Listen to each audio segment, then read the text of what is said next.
Arrow and me. We are a three. 1, 2, 3. Yeah. Hi, everyone. Welcome to Court and Love. Will they mix? Will they find each other guilty? Hi. I am hot.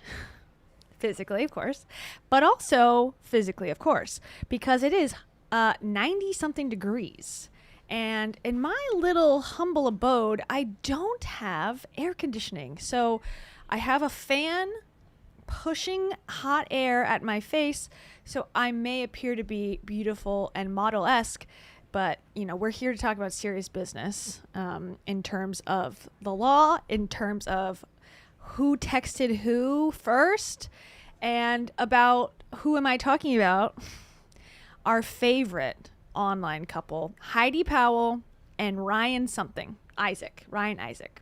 And we're going to look at recently filed court documents. We love a court document. Plus, we have breaking Rachel Hollis news.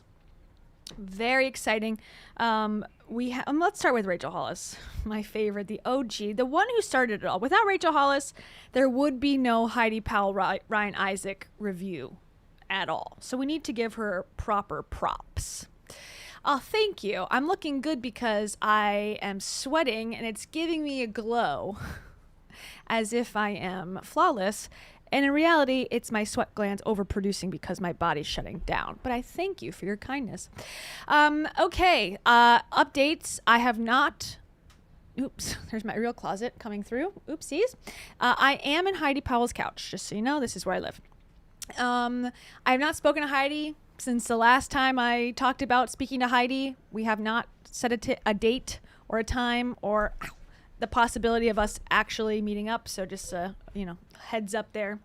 We're allowed to talk, We're allowed to talk shit about her because we have no contract and we have no obligation to do so. And by we, I mean me and Taro. Okay. So let's start by looking at our chica, Rachel Hollis. You ever heard of her? I got a call from one of my kids and they said, Dad, you've gone... Not the McDonald's guy again. Hold on. Let me go to my... Let me go to my account. Hold your horses, everybody. I gotta search for Rachel Hollis. Okay, so she's updated her bio. Are we surprised? She's updated her bio again on Instagram. And this is part of the breaking news, okay? It says, "Howdy, I'm off to finish the next book. In the meantime, I release a new podcast every Monday/Thursday if you're looking for some groovy motivation." So she is one of the young children. Groovy motivation is her shtick. Okay, so what type of book is she writing? Because now she's made the announcement that she's writing a book. I have good news. And I did put it in the description already so that, teasers are now ruined. But let's go to her Rach Talk page thing. So she hasn't posted. Let's see. When's the last time she posted? This is May 7th. Wait. Yeah, okay. So the last thing that we looked at as a channel was her looking like a gothic prom girl. That's what she was asking. She's like, which dress should I wear? And then she picked a dress that was not one of the options. Okay, so then May 7th, it was this, which is, I guess, her live stream. She did some sort of live stream on her private channel, so it seems. It says, "Hey guys, I had a fun idea, I think, to record a podcast episode live. So here's what I'm thinking. If that sounds fun to you, you can tune in here in the broadcast channel at 11 a.m. EST. I'll have a coffee in hand, a lot of fun things to discuss. Big focus for this episode is creating a reset plan for when, not if, you get off track in some area of your life. But I promise to also tell fun stories and bring my natural talent for awkwardness to the mix in classic Rach Talk style. If you know, you know." Okay, tomorrow, Friday, 11 a.m. So I guess it went off. I guess it was a roaring success, I'm going to guess. Is it watchable? No, you can't watch it. She's learned her lesson. She's not going to have any replays available of Viral. her live streams. And not in a good way. Hold on. Okay. So then says, also, guys, big question. I'm really thinking about my dream chicken mom life. But in my research, I've discovered that hens don't lay forever. And then after they don't lay eggs anymore, what are you doing? Just like vibing with chicken pets? No, they chop their heads off and make chicken tenders, Rachel. That's what you have to do because now you're in the country, in a place in which you love so much. A lifestyle that Luke Bryan could only dream of. Climb tree, drink coffee, hunt, ski. That's a new song that you should all listen to.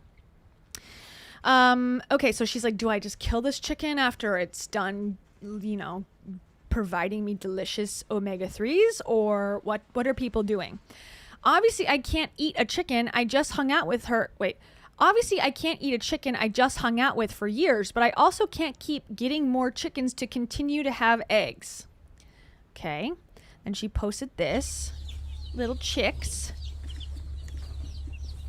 So she's at the chicken farm. She is loving her life. This is definitely the vibe that Rachel wants to project and has always projected, that she loves little chickens and stuff. For sure. Right? You can't hear that, can you? Well, you'll just have to guess what I said. I clicked the button that says, your girl's a bougie bitch. Okay. Then it says, I did go visit some today just to see how I felt. They're so cute and they're like, please be my mom. But chicken mom life seems a lot more intense than I realized. Let's discuss tomorrow. Okay. Then she posted her live stream, so maybe she discussed it in her live stream. But since that May 8th day, it's been radio silence from Camp Rachel Hollis, and she's here to address the rumors as to where she was and why we were not seeing her beautiful face every second. Here we go. Here's her response. Quick proof of life. I have not been posting on social because I am in first round of edits on a new book, and it's fiction, so it's taking every single bit of my everything I just spit on myself. That's number one. Quick proof. So that's the big update. She's writing a fiction book, which I think is the best idea she's had in a while. She should indeed write a fiction book, because at least then she can have plausible deniability that she is interested in things beyond manipulating women into giving their money to her by giving boring advice that everyone already knows and charging people to see her jump up and down on a stage. So I think a fiction book will be a true test of her abilities, and she's putting art into the world. I have to support it. I can't even lie. I'm happy. I think this is the best decision. And she's actually, I think a lot of people in the dark corner of the internet on Reddit has and will suggest this from time to time. So the fact that she's sort of taking the advice, hey, progress, growth. Good job, Rachel. We approve of this. Okay. I'll have to read it, of course, whenever it comes out. I'll add it to my collection. I will read everything she's ever... I haven't written... To be fair, I have not read her other fiction books. I should at some point, but this will be the first fiction book I read of hers, just to launch it. Okay, here's her second post. Number 2, and this is big. I found a lash place. Can you see? Can you see these lashes? Can you see how natural? Barely. I had to drive an hour and 45 minutes to Connecticut. I'm in Connecticut to get my lashes done, but she did such a good job. I'm so sorry to New York, to the Hudson Valley, New York. I'm so sorry. I don't mean to be mean. It's a different kind of lash. It's a different kind of lash extension. But this, you guys, look how pretty these are.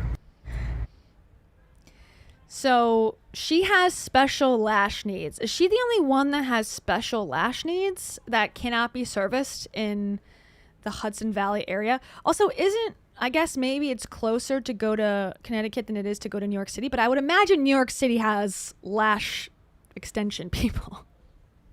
I actually think that would probably be the capital of the lash extension community. Somewhere in Manhattan, would be a pretty safe bet that you could find at least, 400 options within a block radius, perhaps. But she needs to make sure that people know that her lashes cannot be done at some rinky-dink small town. Even though she likes chickens, but she needs a fancy lash artist. And they don't look bad. Can I see them in particular? No. So I don't know what they look like otherwise. Okay, and then it says, not an ad, obviously, but if you're in Connecticut or willing to drive a couple hours like a psycho, and this place is worth the trip. And then she shows the brand. It's called The Usual Lash in Connecticut. Okay, amazing. And she got 11 likes on that one. So hot piping tea. Okay, and here's her last message to us. Last thing, I'm gonna go to Whole Foods. I'm gonna go to Whole Foods. There's not a Whole Foods in the Hudson Valley, and judge me all day. Be like, oh, whatever. You can nope. Nothing near, nothing close. I lived in Austin for 5 years. You know what's based in Austin, founded in Austin? Whole Foods. Gets ingrained in you, teaches you something. And right now, y'all, I'm about to go get that hummus.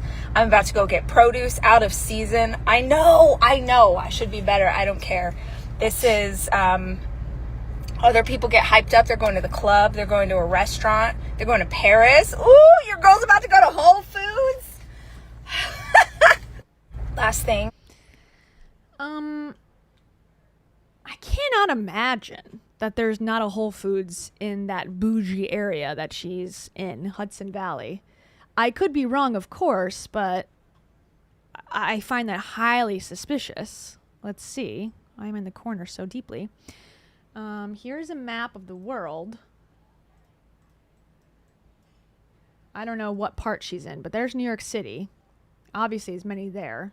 So I guess maybe she's right. Maybe Whole Foods is really concentrated in the New York mainstream. But she's excited to be going, and, she needs you to know that she is a Whole Foods nerd. Other women, they like to go to the club. Rachel likes to buy produce out of season. So, there you go. Thank you to Asari Shepherd. Thank you so much. Asari says, are you Rach? Are you Rachel?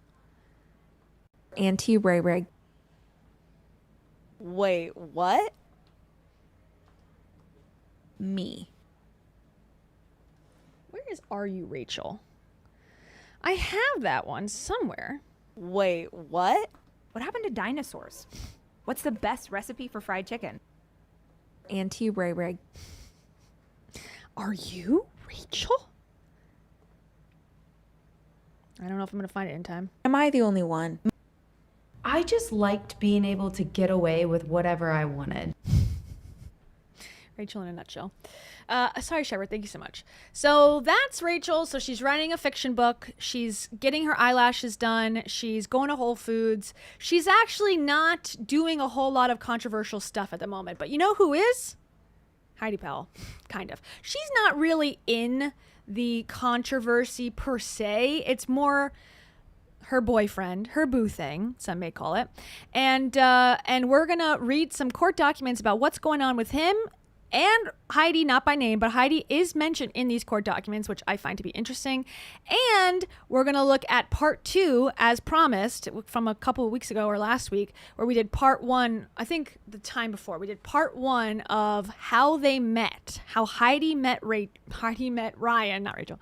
Heidi met Ryan, and it was like an hour and a half of them talking about the most titillating details of DMing each other back and forth and why God was doing that for them and typing their fingers on the keypad and all of that, and why, their love story should give us losers all hope, and they left it at a cliffhanger. I forget what they were supposed to reveal. I think like what part of the house the Wi-Fi box was that they used to communicate for the first time. I don't know. The details are very important to me. So we're going to watch that. But we're going to start with the court documents. Let's start there because that is the hot piping tea. And, as much as I hate talking about people on the internet, this guy is more of a private citizen, than other influencers. However, I made the decision to go forth and talk about this because he apparently is becoming an influencer and has really dominated Heidi's content in the last 3 months or so, where he is the content of her page. And if I feel comfortable talking about Heidi, which I very much do, and critiquing her and looking through her stuff, there should be no limits for this with public information. So he has inserted himself into the narrative. Therefore, we are going to now look at the narrative. So, all you need to know about Ryan, let's go to Heidi's page. We can just, in case you're, been living under a rock and you don't know who Heidi Powell is and her new boyfriend who looks like her dad. Now you're gonna get exactly what we all know. So here they are. Okay. This is the podcast we're going to be watching, part 2. So they're sitting on Heidi's couch.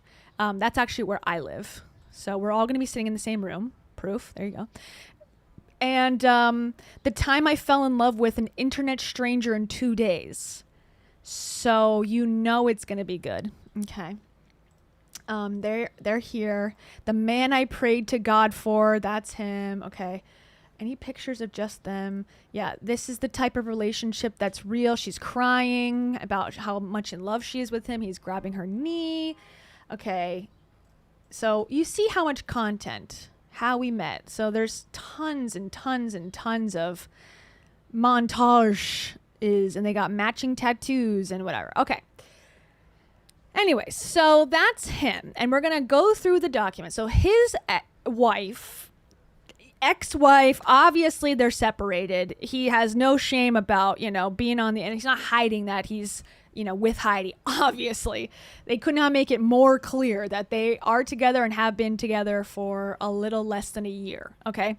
But, the court takes a long time. There's custody agreements. There's divorce stuff. There's things that go on even when you're technically married, but you've moved on romantically. So it seems to be that the former wife of Ryan has filed a petition with the court. So it's my understanding. I'm no lawyer, so I could be totally wrong here. We need Heather on the lawyer to come back and give commentary. But my understanding is that her lawyer sent this to the court to try to get him to agree to the terms that she wants. And I'm so sorry that there's a car outside playing music super loud. Or maybe it's a motorcycle. Anyways, so this is his wife making this request. Now, typically in these types of things, I believe, my understanding is that he would then get a lawyer and then respond and say, okay, you want $5 million? I will give you $2 million and here are my terms. And then you go back and forth and then you decide what, is a fair deal. So this is her initial request, is my understanding. Now, there's 2 pages, and Mindy, shout out to Mindy who sent me this and found this on the court's website in California, because it is public information, but to know how to look for it and where to look for it was very good detective work. So great job. Amazing. Thank you. Okay. So I'm going to summarize. I'm not going to read everything, but basically his wife is writing this. She's over 18 years old. So she's saying she will be a witness if she has to come to court. Okay. So she reveals that they've been married for 23 years. They have 2 children, aged 16 and 14. During the marriage, they maintained a high standard of living supported by Ryan's substantial income and her role as the manager of the household raising the kids. So stay-at-home mom, it sounds like. And then he had a substantial business. And we're going to talk about that. I have that pulled up about what the business is. Since they have separated, Ryan left the family residence and is currently involved in a romantic relationship with an individual who is an influencer and has regularly posted publicly regarding this relationship. You could say that. You could actually say that that's the least you could say actually about them. And then 4, since his departure, communication between him and his teenage daughters has been very limited, and the children are currently in therapy addressing emotional and mental health needs arising from the family circumstances and separation. Okay, so not great. So the mom is saying, you know, he's got this new relationship, he's hanging out with this influencer, and he's not talking to his kids. Now maybe his kids don't want to talk to him, and that's their choice, but it doesn't put him in the best of lights at this time. Okay, so he was a certified financial planner, a CFP, which I believe you have to get certified. Sounds like you got certified based on the acronym. And he was the co-founder of Dentist Advisors, doing business as Wealth Advisors LLC, which I guess started in 2008. Now, the wife is saying, I'm informed and believe that he left his long-term employment, where he managed approximately $1.1 million in revenue, per his words to me, and has indicated he is pursuing a new business venture. He notified me of this after we agreed to attend divorce mediation, and I believe and allege he did this after discussing support and the amount he would have to pay. I believe this decision was made in bad faith, and I'm unclear whether he had ownership interest in the business, and if so, what he did with it upon departure. To the extent that he is currently earning less than his historical income, I believe he should be imputed income consistent with his established earning capacity. So basically, from my understanding, what she's saying is he seemed to have talked to his ex-wife, about how much she was going to ask for in the divorce mediation. So let's say she says, I'm going to go for $20,000 a month because based on your salary, based on your income, that is fair and will keep in line with, you know, our lifestyle. And he said, hell no, I don't want to give you $20,000. I actually quit my job and now I don't make money. So you can't require me to give you $20,000 a month. And now she's saying that's against the rules, because I think it is against the rules that if you are, you know, you can't just quit your job if you have kids and go, well, I don't make any money now. I decided I'm not paying my wife. I think that you can get in trouble for that. So it seems. So, but I wanted to talk about the business that he was in, that he allegedly is no longer in, or maybe never was an owner of, which would be kind of interesting because maybe he was full of shit the whole time. Who's to say? Doesn't seem like his wife knows for sure if he actually was an owner or if he was just an employee. So this is called the Dentist Advisors. They have a podcast called Dentist Money or something. Yeah, he went on a bunch of other podcasts, which this also looks like he's at Heidi's house already. Perhaps that looks kind of familiar to me in the background, like where she does her live streams. So it seems like he's been tapering off, I guess, of doing this dentist stuff. So here's a little preview, and then we'll pull up the website of this place.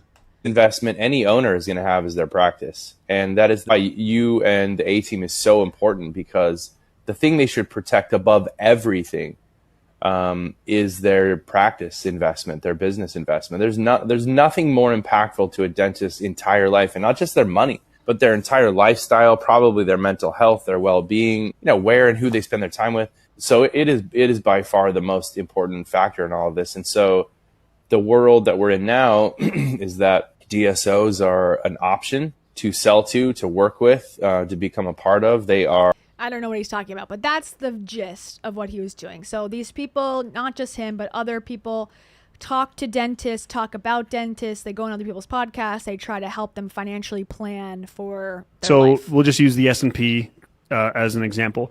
A 10% intra-year, so just meaning throughout the year, 10% intra-year drawdown happens as often as your birthday. It happens So what I think this displays to is the seemingly obvious, I would say, desire for him to have a public-facing persona. So him seeking out Heidi in the first place, because if you remember from the part 1 about their love story, he made it seem like he just randomly came across her because he used to follow extreme weight loss on TV and knew Chris, and then followed her randomly, and then randomly messaged her out of the blue, had no idea, much about her. But then it seemed like on a dime, they were talking. She's sending him 7-minute voicemails, and he's saying exactly what she wants to hear. And a lot of people were speculating, like, yeah, right. Like, this guy didn't know exactly how to sort of get into a relationship with this person and then get into her 600,000 follower world and boost his own, personal brand. Now, that's an accusation. I'm not saying that's what he did. Who's to say? But that seems to be possible based on, okay, he's already had a podcast. He's already trying to do content. Not to much success. You see 6 likes. I mean, come on. But it sounds like the business is doing fairly well. And I guess at this point, you don't need 1 million views. You just need to attract 10 dentists that are going to pay you to do whatever they do. I'll give an example that I took away that I still think about. I love the practice. But he already had a microphone, a Shure microphone. He already had stuff. So meeting Heidi wasn't like, oh my God, what's it like to be an influencer? I mean, he was already trying to do it. But he hasn't popped up in quite a while. As you can see in the clips, at least on Instagram. Does that mean anything? No, not necessarily. But he was, definitely a part of the group in 2025. But then you go to their website also. And this is the website. And you go down to meet the team. He's not. Now, I'm very bad at making sure that people are like things that go by me, but I'm not seeing him on this list. So it does look like if he was here, he was, they have an opening space. It looks like he might be MIA. So it does seem like he has walked away from this business. Now, can I put this into Wayback Machine? Let's see if he was here. Just to confirm, I believe the answer is yes. Let's do 2025, February. Might be too early, but let's see. Let's see if Ryan is on the website back in 2025. Yeah. Okay, it's loading. But it sounds like, and I guess we're going to continue reading, but it sounds like he's now trying to start a business with Heidi, which is exactly what Dave was doing when they were dating. And he became an investor in Transform protein powder. Remember that he was sitting in on board meetings at one point. And they were in cahoots together with the challenges.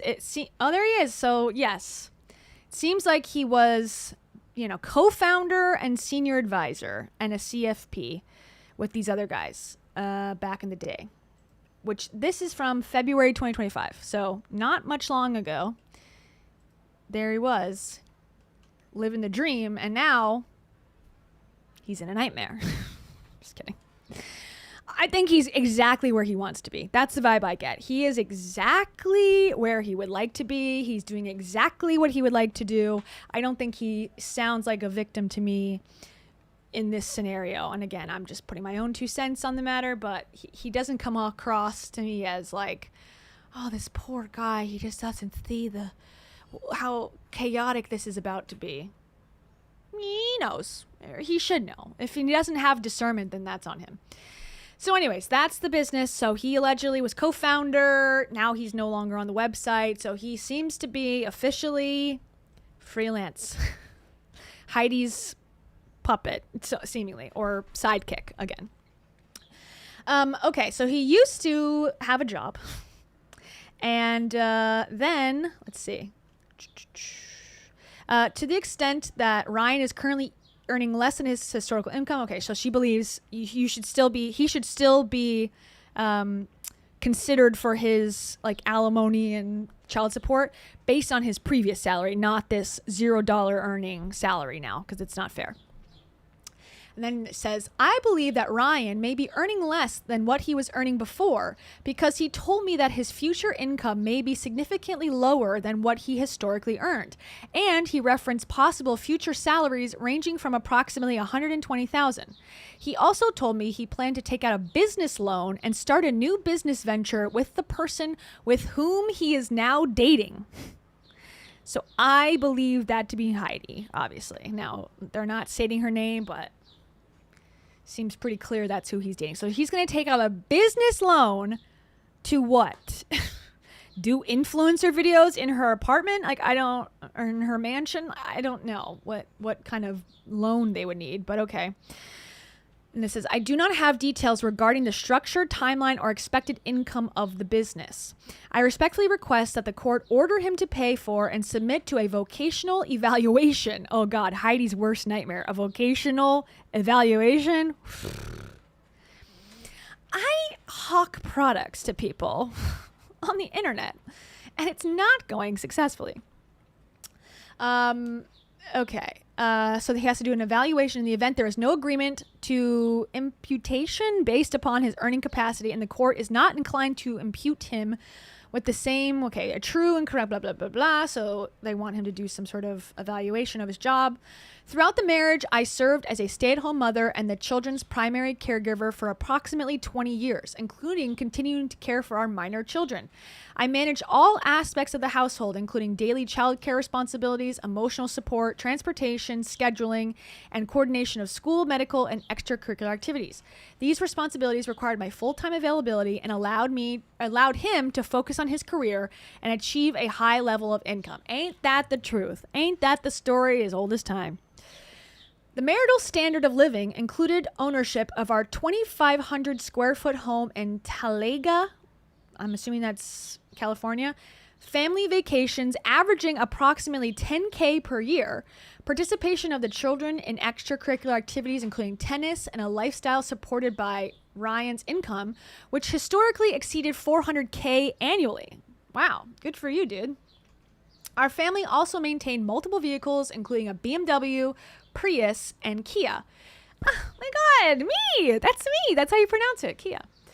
And engage in regular personal care and wellness services. My income and expense declaration is filled concurrently herewith. Okay, and then I guess she now is a life coach as well, his ex-wife, so it seems. Says, I have recently begun developing a coaching business after obtaining a coaching certification in 2024. However, my income is currently minimal and inconsistent as the business is in its early stages. Due to my long absence from the workforce, my earning capacity remains significantly limited compared to Ryan's. I wish she wasn't becoming a life coach, but, I guess you got to do what you got to do. Based upon review of tax transcripts, it says, Ryan did not provide me copies of the actual tax returns. He has historically earned the following income. Oh, gosh. I love having people's, dirty laundry available to read. In 2022, he made $426,000. 2023, $373,000. And in 2024, $402,000. Based on his education, employment history, and professional experience, he has substantial earning capacity. Okay, here, I don't know what his take on this is, of course. It's one-sided based on the documents. However, it's like, you really don't want to just give your kids money when you're making this much. You don't want to give your ex-wife who, you married and loved at some point and lived with for 23 years. You don't want to just give them the money that they're owed until they're 18 or whatever. I mean, like, to go through the theatrics of hiding the money and starting a business with your new girlfriend. It's just too cliche for me personally. And then she says, I have limited access to liquid assets as most financial accounts are controlled by Ryan or not readily accessible to me except one shared account. As a result, I do not currently have sufficient independent financial resources to meet my ongoing needs or maintain the Marshall standard of living. Ryan recently told me that he was going to have to take a loan against our 401k, which I did not agree with. That is crazy. Never do that. If you're not in a dire emergency, you should never be taking loans from your 401k, in my humble opinion. Of course, I'm no financial expert, but that is like last resort. So what is he taking a loan for? I'm so curious. For a grifter conference or what? I gotta know. Taking a vacation with Heidi? Like, what are you taking a loan against 401k for? I also saw that Ryan also initiated a recent transfer of funds for approximately $15,000 without notifying me what it was for or what he was doing. So maybe that was to go to Thailand. Maybe that was to go to New York. They've been going on a lot of trips together. So he went on another surfing trip. I don't know. But $15,000, you don't ask. It's kind of messed up. Ryan has told me that we need to sell our marital residence, which I started to agree to list, but then after speaking with a lawyer, asked that we postpone until he completes the disclosure and enters a stipulation on where the proceeds will go to ensure we are preserving the funds received. To date, she has not received his preliminary declaration of disclosure. As it stands now, Ryan is currently paying expenses for our family from sources I am not certain, and I'm unclear on the totality of our assets, debts, or income expenses. This is another thing. And this is not just to women, but this is for anyone who's in a partnership that is financial. It's not her fault, but you have to get eyes and get passwords and get everything on these accounts, because if you don't, you're going to be in a situation where if they leave you and you're left to your own devices and they start hiding stuff and moving stuff, and now they got a new girlfriend, they don't care anymore about you. You're not going to have the upper hand or the leverage to be able to go, I deserve this much, you owe me this, blah, blah, blah. You have to be active in your financial life. And that's where you can find in One Up on Wall Street by Peter Lynch. Just kidding. I got that book recently to read. Okay, and then she says, without adequate spousal support, I will be unable to maintain stable housing or financial stability for myself and the children. Given my long-term role as a stay-at-home mother and primary caregiver, my current earning capacity is insufficient to meet my needs. The hardship to me without support would be significantly greater than any hardship to Ryan in providing such support. Okay, so then she says, I paid $7,500 for an attorney retainer fee using a credit card. I'm currently unable to pay down this debt without the support. So she's saying Ryan should be able to assist in the lawyer fees as well. And that is, oh God, we got gray, black and white screenshot recordings. Okay. And then we have more evidence, I guess. He's building what's next. Former financial advisor to dentists. So he's building what's next, allegedly with Heidi Powell. What's next? They're going to get married. They're going to make a podcast about it. Okay. He doesn't post very much, though, I guess. Here is the proof of his, experience. Wow, that's crazy. He basically had one job, 17 years, the same job, co-founder and financial advisor, helping dentists make smart financial decisions. That's interesting. Probably because of the recession at the time. He was like, all right, let me start my own thing, and it paid off, seemingly. That's pretty impressive, honestly. Okay, that's his LinkedIn. Okay. And then this is the attorney who's saying that this is, what she vouches for what this is saying. Ryan needs to respond. So I guess Ryan has not sought counsel yet and has not responded to this and has not said no, has not said yes, has said nothing, which I guess maybe the judge, because he hasn't responded, can just decide and say, okay, this is my judgment. He owes this. I don't know how that works, but it's not good not to respond, I don't think. It says, upon my retention, this is a lawyer. Upon the lawyer getting into the picture, it says, Ryan started aggressively and actively writing to Sierra, which I guess is the wife, informing her that he was going to take out a loan against his 401k, amongst other things. Again, a bad financial decision. I have also served notice of breach of fiduciary duty. Okay. I don't know what that means exactly, but so he wants to take the money out. Okay, upon her becoming a lawyer, I reviewed the severance agreement that Ryan provided to his wife. It is an unsigned copy, as she does not have the complete story or understanding of the story as it relates to his departure from the business or the employer. So this part seems like she's unaware, and maybe it said co-founder on the website, but maybe he doesn't actually have any equity in the company. He could just be an employee of the company, and he could have a high salary, but if he got fired or left on his own and he didn't have equity, maybe there's no bigger payout. Maybe he just has no income now, which would not be good. So, and it seems like it's this kind of like secretive thing that he's not telling her what came out of it. But yeah, she doesn't have the complete story as it relates to him leaving the dentist podcast business. At the same time, is highly relevant. Sorry, it's relevant. Relevant? Is that the word? Why does it seem like, when you say a word so many times and you're like, wait, that doesn't even sound like the word anymore? It's relevant. Anyways, relevant. There you go. What am I talking about? Relevant. Jeez. I have dyslexia so bad. Okay.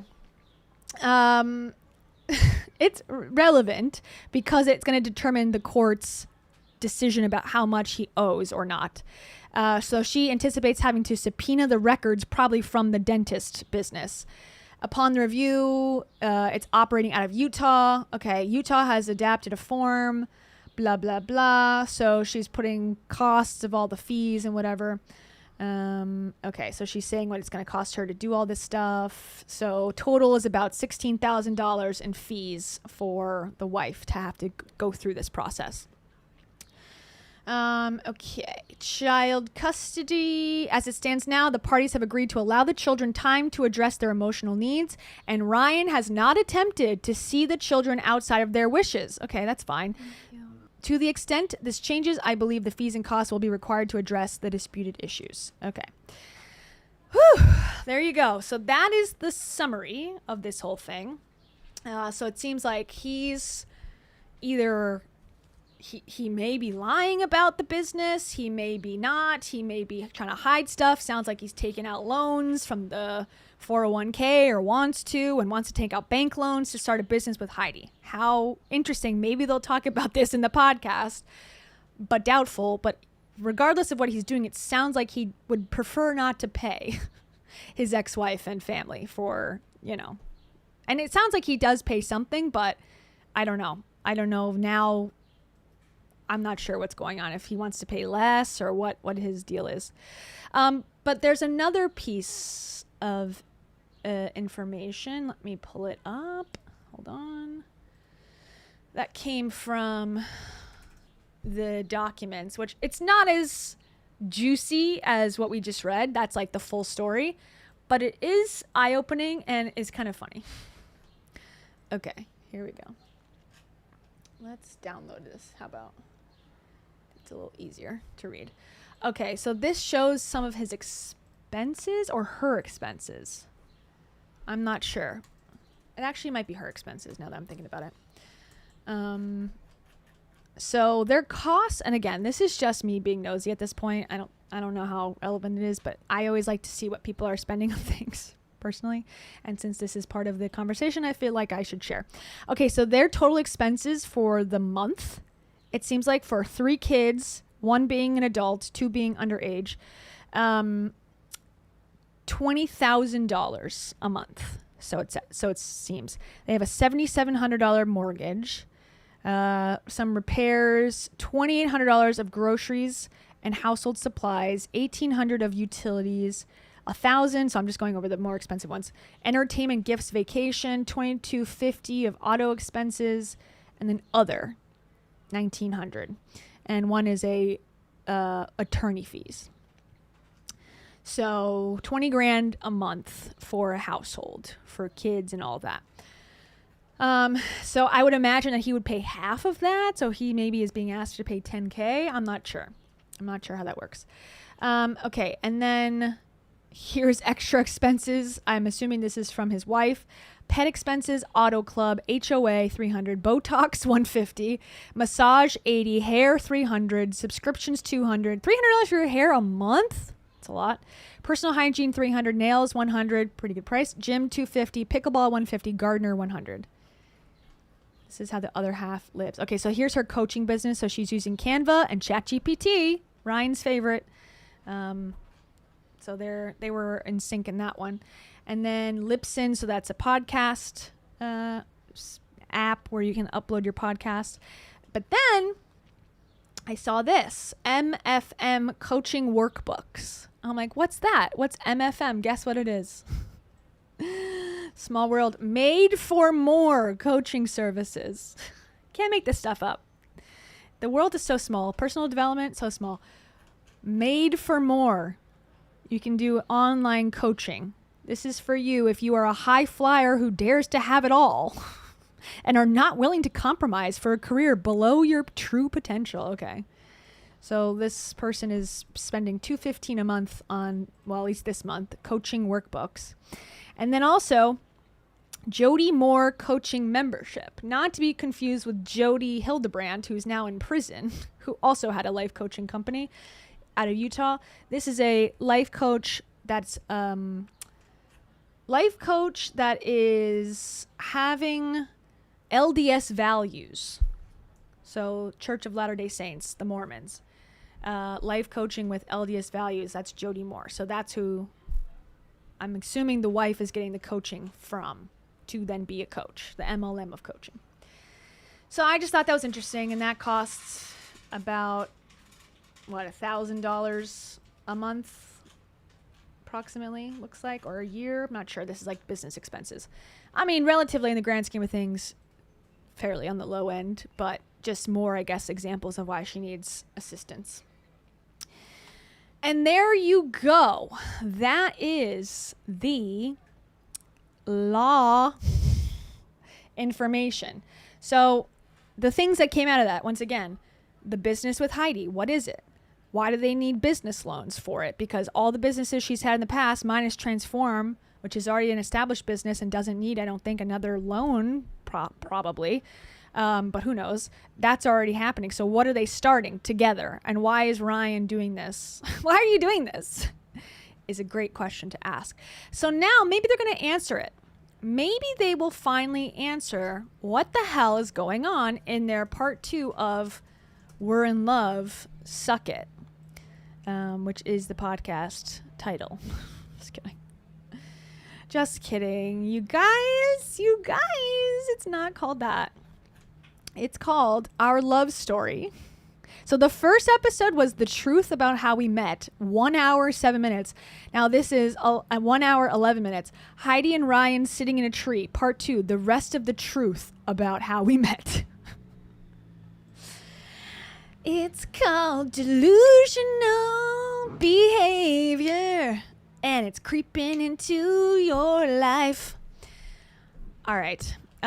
Is he Mormon? So I'll read some of the questions. Yes, formerly it sounds like, or has some interest in it. Raised Mormon, perhaps. Not sure. They sort of talked about that a little bit on the last episode. Default judgment. Yes. Okay. Thank you, Angela Arnold. That makes sense. That's kind of what I was thinking, that if he doesn't respond, they're just going to decide for him. Okay. Thank you for commenting. All right, here we go. We're gonna skip ahead of this because we got it. I don't want to see Dave. Let's see, our kids. That guy. Let's see how many times Dave's in here. One. Only one. Wow. In the grand montage, Dave only gets one, but he gets a pretty prime spot right in there. Good for him. Okay, let's do it. Yeah. The views. 710. This was posted 9 days ago. It says the rest of the story you've all been waiting for, and the one we've been waiting to tell. Oh, to be youngish and in love. 1 year into this relationship, and it's only gotten better. It's only gotten safer. It's only felt deeper. Well, you've only been together for a year. You hope it wouldn't fall apart by now, or if it did, you wouldn't be making podcasts about it. But we don't adhere to those rules, do we? Okay. I honestly don't even know how to explain this episode. I'll explain it.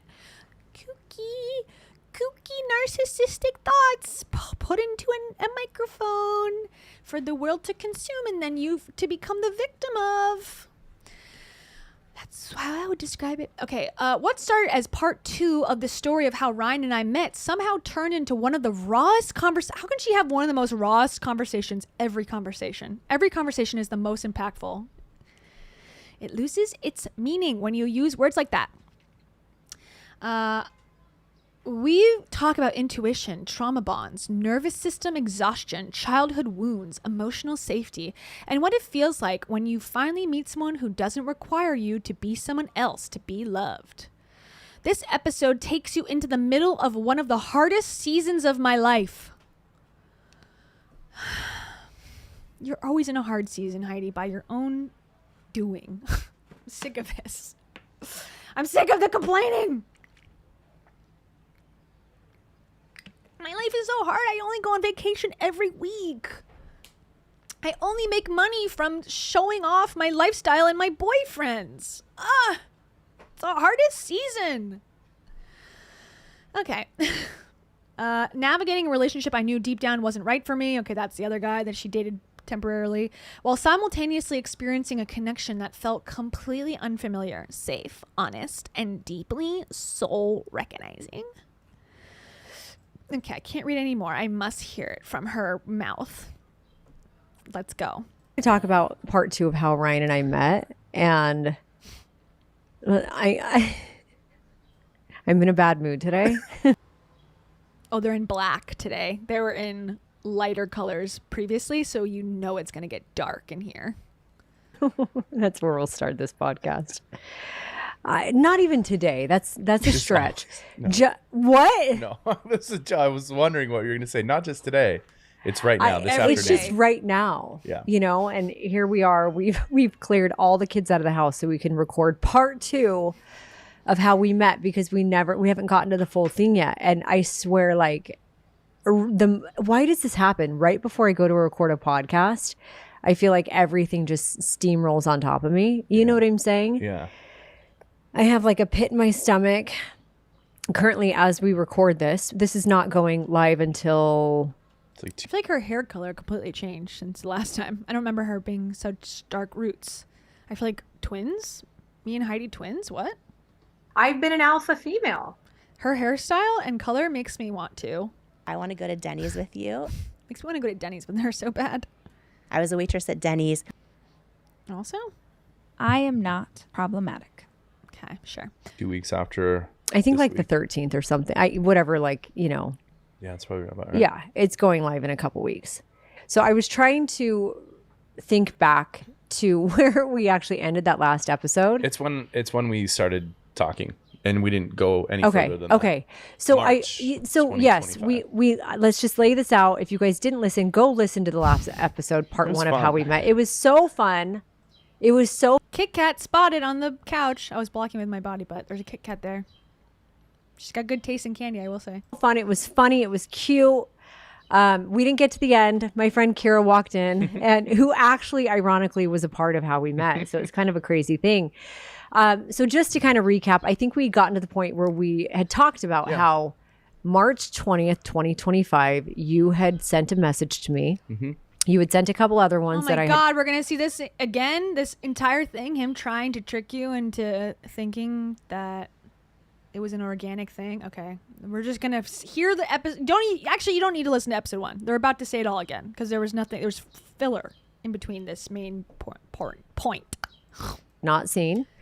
March 20th, 2025, you sent that message. You replied to me talking about ChatGPT. Yeah. I replied. Yep. I believe we showed it in the last episode. I replied to you because I'm a nerd. And I also replied to it. I love it. And didn't really know who you were. What does responding to a DM have to do with being a nerd? Please explain. How come liking something makes you a nerd? I hate that. Nerds are people who have pens in their pockets and have glasses that are taped up in the middle and go like this. Okay? That is a nerd. And they read manga in the bus stop.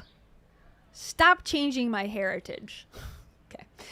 Pure Life, here's a question. Kia, why do you think these old women, how dare you? These old women have main character syndrome. You think she never grew up and still lives like a 14-year-old girl that jumps from relationship to relationship? She never grew up? Yeah. I think it all comes from trauma, unfortunately. And I feel bad saying that because I'm like, oh, well, how can I judge, somebody that's got trauma? But I think we all have trauma and you have to deal with it. And so this is her way of dealing with it, and this is my way of dealing with mine.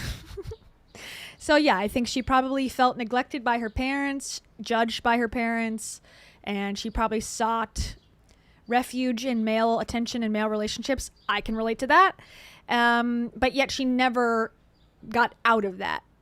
Because I think there's many, many chances of proof that shows that her lifestyle is not actually ideal. Like when I was kind of living through my own problems, I didn't feel like I'm just doing so good. I knew I was doing bad. I'm like, I don't know why. I don't know how to stop, but I am not doing things correctly. And then that forced me over time to get into like seeking help. I don't think she's there. I don't think she ever will be there, to be honest, because she thinks she's perfect. And that's, you can't ask for help if you think you're perfect. So yeah, I agree. Anyways. Her profile had a hand, didn't know what you look like. I didn't know if Ryan was a girl, all that stuff that we talked about. And I wasn't even paying attention because, I go in and I reply to people in my DMs sometimes and replied to you because what you said was funny. Can't remember at this moment what it was. And then it just started a little bit of back and forth, right? Between us. Not much. Like you. That was a smile where he hates her because I think he believes that she should remember. And I think she should remember too because you just repeated it like in the last episode. You don't remember the amazing DM he sent you? Wow. True love, my ass. Replied again and I was like, oh crap, I got to reply to this person. Let me just voice memo because it's easier. And you heard that as she's into me. That's a door. People don't voice memo you for no reason. She's into me and I wasn't into you, but that's also my delusional trait. That is my I love it. Delusional toxic trait. I think everyone's just gonna like me. So. It's true though, because they do. Now, one thing I wanna back up a little bit. I don't know how I want to tell this. Please don't. So at this moment, this is something I don't believe I got into in the last episode. March 20th. I'm still inside of a relationship that I don't know at the time whether we were... Guys, she's inside of a relationship in March 20th. And you did talk about this last time. At length, actually. We've broken up at this point 12 times inside of a relationship that was only a year and a half old. I mean, when you're breaking up every month after 5 months, which is really what it was, sometimes twice a month. And then I think we took a few months off too. So even in that year and a half, there were some months taken off.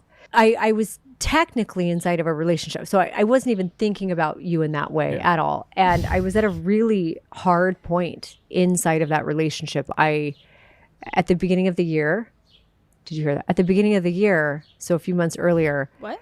When we had taken like a month off. So many times in this particular relationship, this guy and I had decided it was never going to work over and over. And we just...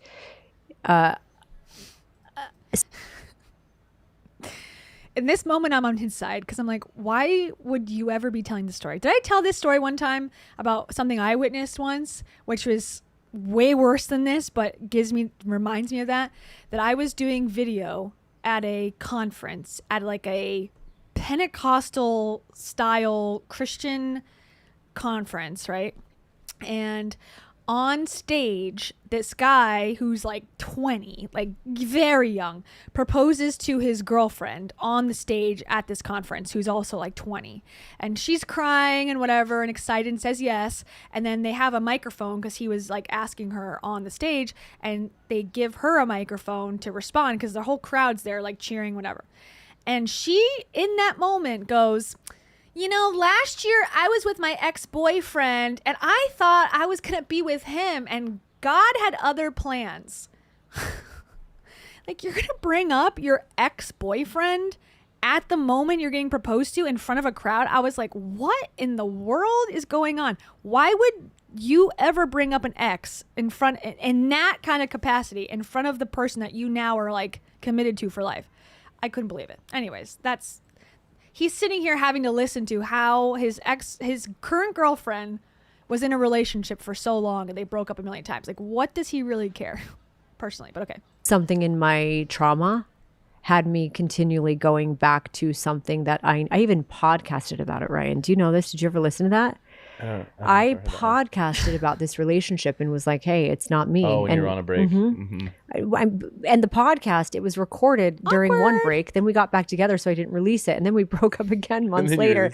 And then I released it. And then we got back together right as it was coming out. And I'm like, man. He's seeing his future in front of his eyes right now because that's about to happen to him again, I'm sure. Or him, because she did this. This is... It's fill in the blank man. It's going to be the same routine, in my opinion. Like, oh, I podcasted about my ex. Now I'm podcasting about you. And then I'm going to podcast about my next boyfriend. So you're not that special, actually. Thank you to Amy LX8RN. Thank you so much, as always. Amy says, so how long did it take for him to send her a D pic after sliding into her DMs? And why does Heidi constantly talk about exes to current boyfriends? Great question. I was just wondering the same thing. Come here, Taro. Taro wants to say hello, or her tail wants to say hello to you, Amy, and everyone else. Yeah, I don't know. I think she wants them to be on their toes, perhaps. And I think she just genuinely, that's all that's going on in her life in terms of what's important to her is how good she looks, you know, and trying to keep that at as high of a standard as possible with the weight and the hair and everything and the makeup and the Botox and all that. That's very important. And then 2, who is attracted to that? And that's all that's going on in her mind. Now, I think that is also a trauma response, probably in a lot of ways, because that's probably a control thing where she can control how she looks and she can control how she's in these romantic relationships. But I don't think she's got a lot else going on. You know, I don't think she's got hobbies, unfortunately, and she's got a job that revolves around her being narcissistic. So, you know, I think she's at a disadvantage there. Come here.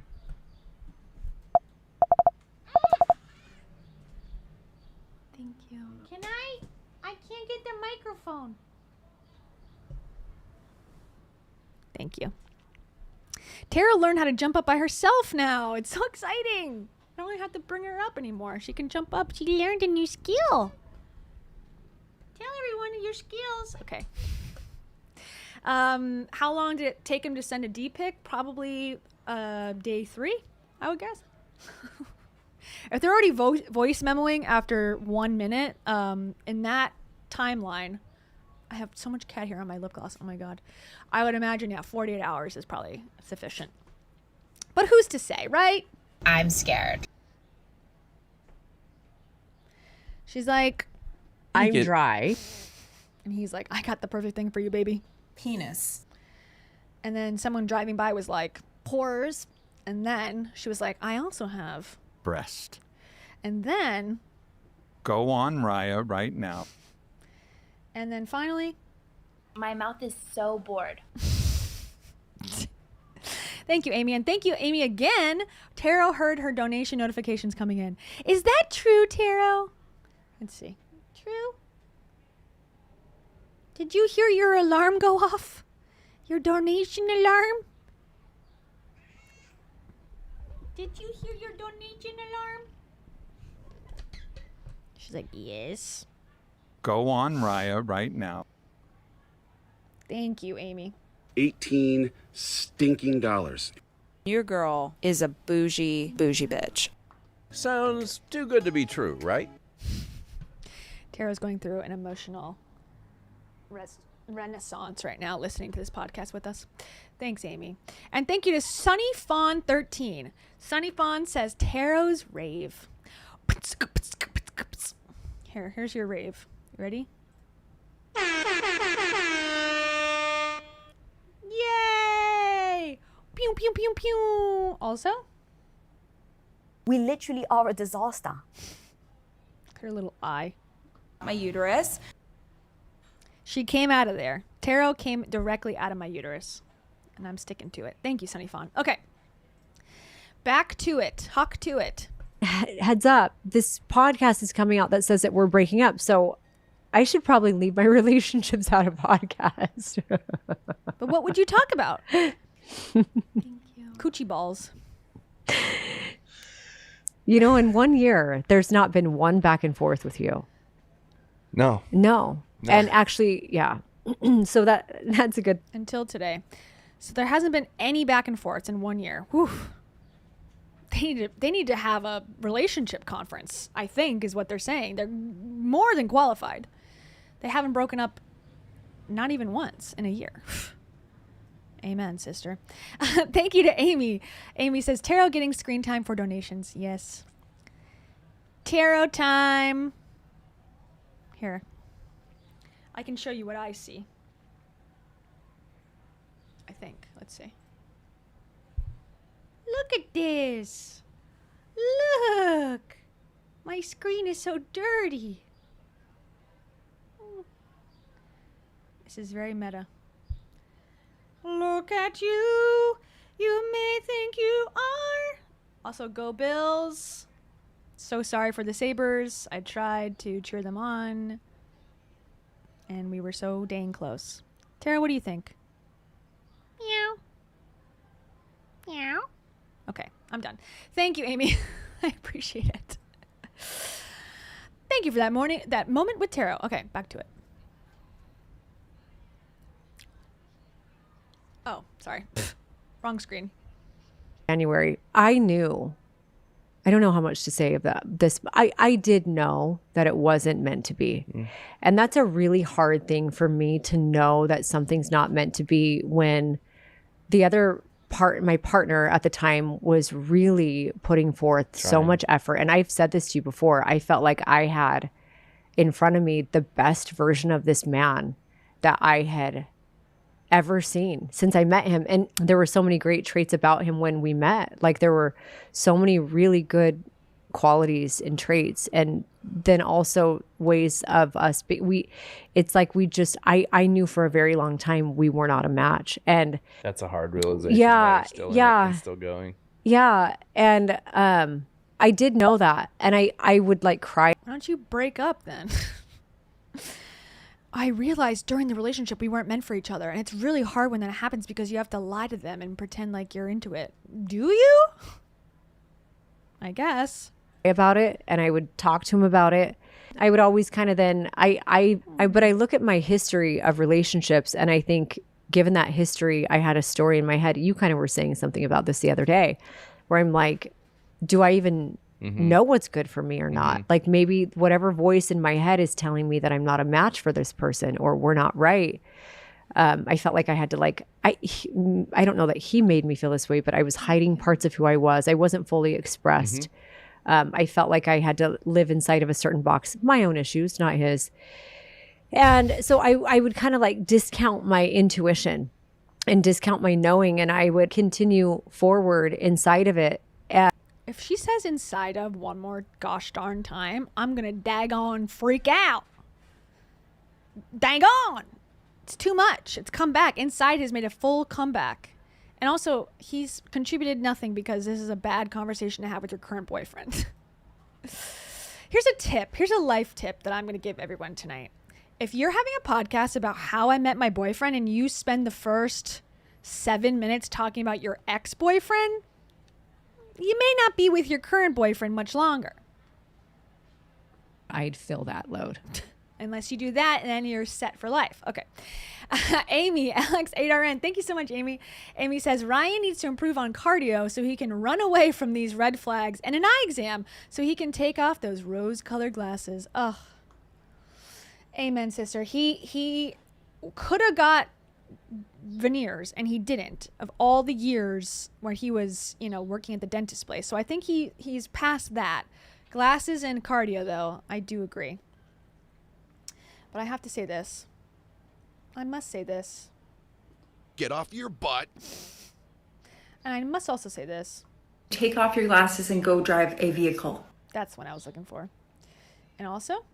This is a really intense woman. And also. Your mama. People felt really loved and cared for when I would yell at them. And most importantly. Bitch. Thank you, Amy. And there was a lot of back and forth, which was very difficult on my nervous system. But it was very difficult on my nervous system to be in and out and like really genuinely and be out of contact with this person for weeks, sometimes a month, and think it was over. And then somehow we would stumble upon, and then I'm such an all-in person, or I'm all into whatever moment I'm inside of. And I remember and I told you this, I started praying in maybe March, end of March. Well, let me back up. I had a breathwork session. God. Learn how to tell a freaking story. Am I right? At least Rachel Hollis knows how to tell a freaking story. She's got a beginning, middle, and end, at least. We're having... Let me go back. I was born on a July afternoon. It's like, oh my God, get to the point, girl. Also, you have a guest. You should include your guest in what you're saying. Forcing him to listen to you, like you're forcing us to listen to you, is not entertaining. He should also be talking. You should talk. He has a microphone for a reason. Okay. Thank you, Amy. Amy says, Ryan should talk about his exes and watch Heidi flip out. And yes, Ryan is a huge red flag too. Yeah. I think if he ever mentioned another woman on this podcast or ever in his life, she would freak out.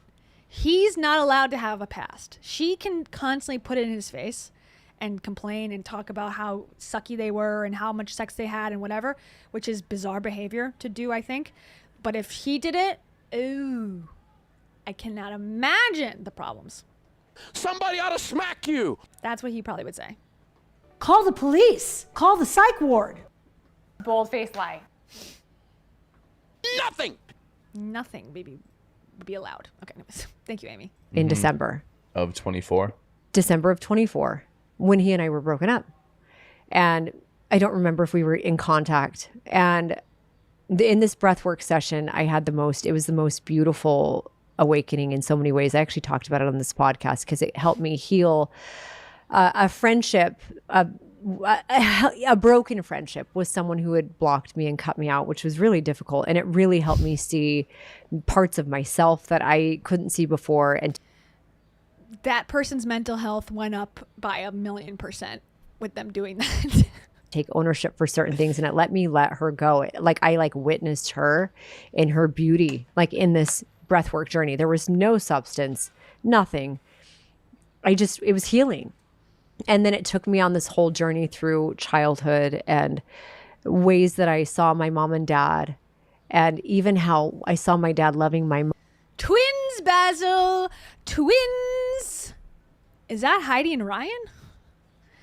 No, that's Heidi's mom and dad. Weird. I want to look like my mummy, and I want my boyfriend to look like my papa. Successful. You did it. You did it, girl. You did it. Right, Tara? Mom. And I think at a very early age, I maybe felt competitive with my mom. And I don't know that I ever knew it, but like I remember thinking I wanted my dad to love me like I saw him loving my mom. And I was the only girl, and I was like one of the boys. And my mom was treated like a queen. And I always wanted to be like, I'll get emotional. Tell this to a therapist. I think I always wanted to be like doted on, and I wanted to be like a princess to my dad, and I had a different relationship. My dad was so great in so many ways. So I don't want to complain, right? But you're allowed to complain, but complain to a therapist. And also her dad and mom both would give the kids money if they didn't, and this is a story that she's told before, they would get money at the end of the year if they did not have any junk food. Like if they refused to have junk food and they could stick to it, then they would get money. And they also would work out together at like 5 a.m.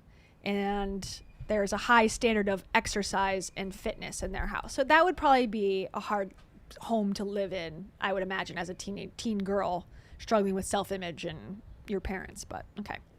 She talks about that, but doesn't come to the recognizing that is causing her to act out like this. Like, that's not a separate issue. That is causing you to be in this messed up thing, in my opinion. Okay. I think I would just see my mom as like what I needed to be like to be lovable, like to, and maybe in somewhere in there was some like competition. Anyway, I went through this whole journey of like, okay, who have I been? How could it have created some of the friendships or lack of friendships that I've had? It fully explained to me maybe why I haven't been close to many women in my life. And it fully explained to me why I have constantly, it's like I jumped from. Doing breath work does not teach you why you struggle to have relationships with women. I'm sorry. It doesn't.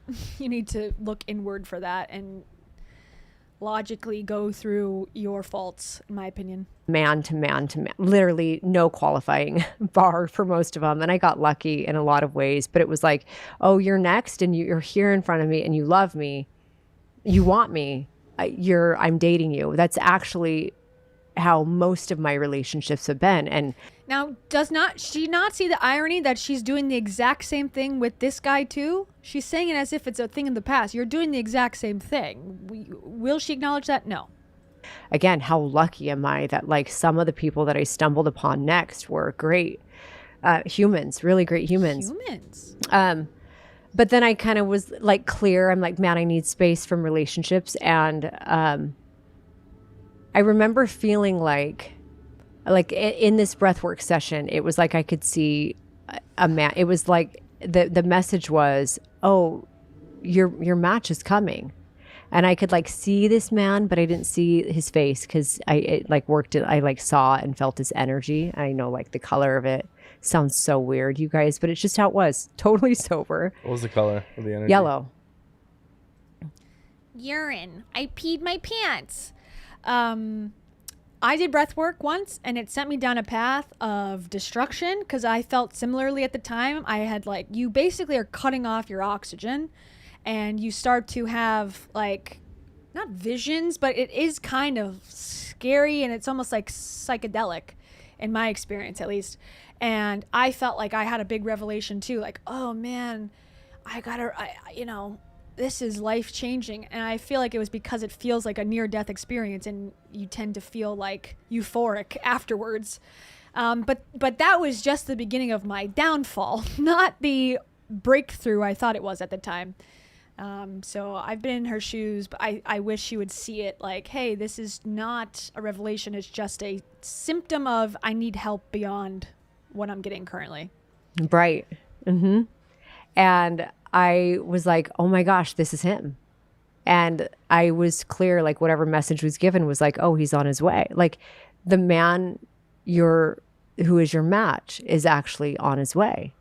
And then I actually very clearly saw the man in December 2024 in the middle of the hardest moment of his life. Like it was the message to me. I swear this was like God saying, okay, he's coming. And then the next thing was like, but he's in like the hardest moment of his life right now. And I was like, fuck, sorry. That means it's a ways away. And that's fine.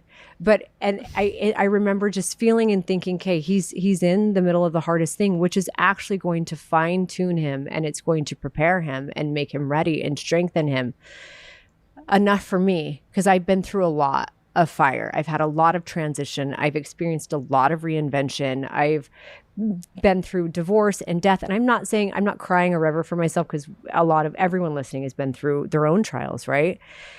But it was just this like overwhelming. And I knew in that moment, I'm like, oh, it's not the man that I'm with because I can feel and see energy. I just can. And so I knew he wasn't it. And then when he'd come back into my life a month later, I knew it wasn't him. And I saw that he had worked so hard on himself and he was doing just so great. And he was a great person in so many ways and really had so much love for him and for his daughter and so much. And we're at 12 minutes, 30 seconds. We're still talking about her ex-boyfriend. So anyway, the entire time we were back together, still on and off, maybe never clearly back together. It was just this hard, it just didn't go, it didn't go. Yeah, like didn't go. Yep. And I couldn't, you can't force it. And I couldn't say it to him. Cause it's like, be quiet. This is my story. Just how you say, like, I know. How do you say it's not you, it's not us? It's not. It can't be. It's not. Yeah. And I could shift myself and morph into who I knew he needed to be a fit. And I did for much of it. I shift and I morphed and I became, which is just who I've always been. I always shifted and morphed and chameleoned into what a man wanted instead of allowed myself to be fully who I am. Oh yeah, she's definitely not doing that now. Also. And so I remember I started praying and I was like, God, please bring me a man who shows me. That's a soundbite. God, please bring me a man. How connection is supposed to feel. And I was very intentional. Can you just ask God to give you a good life? Why do you have to ask God for a man? Ask God to show you whatever you need to know. How about ask God for forgiveness? Ask God for happiness, contentment. How about a man? That's an affront to God and his abilities. I'm not religious at all. I'm just saying. I would do this 4 or 5 times a day. I'm not kidding you. I'd sit in my car 5 times a day, begging God for a man. Get a grip, girl. God, universe, source, whatever. But I would actually say, God, like, please bring me a man who shows me how connection should feel for me. Like, Desperado, what sorry. kind of a partner? Not even, wasn't even looking for a partner. And I remember thinking, this can be a friend. This is like, bring me a male friend. God, bring me a male friend, please. It's the only thing I ask. I could ask for world peace. I could ask for my children's safety. Bring me a male friend, though. That's what I really want. I'm going to talk to you about this 4 to 5 times a day. Oh, my God. me a male who can show me what it's supposed to feel like, because I wasn't free. I was in a situation where I wasn't letting myself be free. I was scared to be free. And I think I started praying it probably after you had reached out to me over DMs. Actually, it was like around my birthday. And so I didn't even think about you. I wasn't like looking for a man. So let's be clear. You were not clear, actually. You just said you were begging God for one 5 times a day. Let's be clear. I wasn't looking for a man. I was deeply begging for one to God. I wasn't looking for a partner. Yeah, it could have been like a friend's I beautiful just wanted to relationship. feel, Like, yeah. even if it's like, Yeah. yeah. Do these people believe that we believe them? Or do they know? Are they in on the joke too? Because what the hell are you talking about? Even if it's just a friend's husband who is nice to me, and that sounds bad because I don't want it to No, sound. you can watch someone else's. Give me healthy anyone. I want my friend's husband to love me the way I deserve to be loved. Oh, good. Oh, good. I'm sure your friends love to hear that. I'm sure all your married friends are just chomping at the bit to invite you over for dinner now. Oh, my God. Relationship and see Yes. like, oh, that's how it looks. Show me. Yeah, Yes. it could have been a grandparent of yours. Yes. Yeah. It's just an example of what is possible and what it looks like and what it feels like. Yeah, Ryan, we totally believe that that's what she meant. Yeah. Even bring me a friend Mm-hmm. that shows me free connection, right? And Yeah, no strings attached for you. you and I had freedom. gone back and forth for a minute. Mhm. And then I literally had a moment where I was like, what am I doing? I remember this. What am I doing? And maybe subconsciously I was looking for the connection, whatever.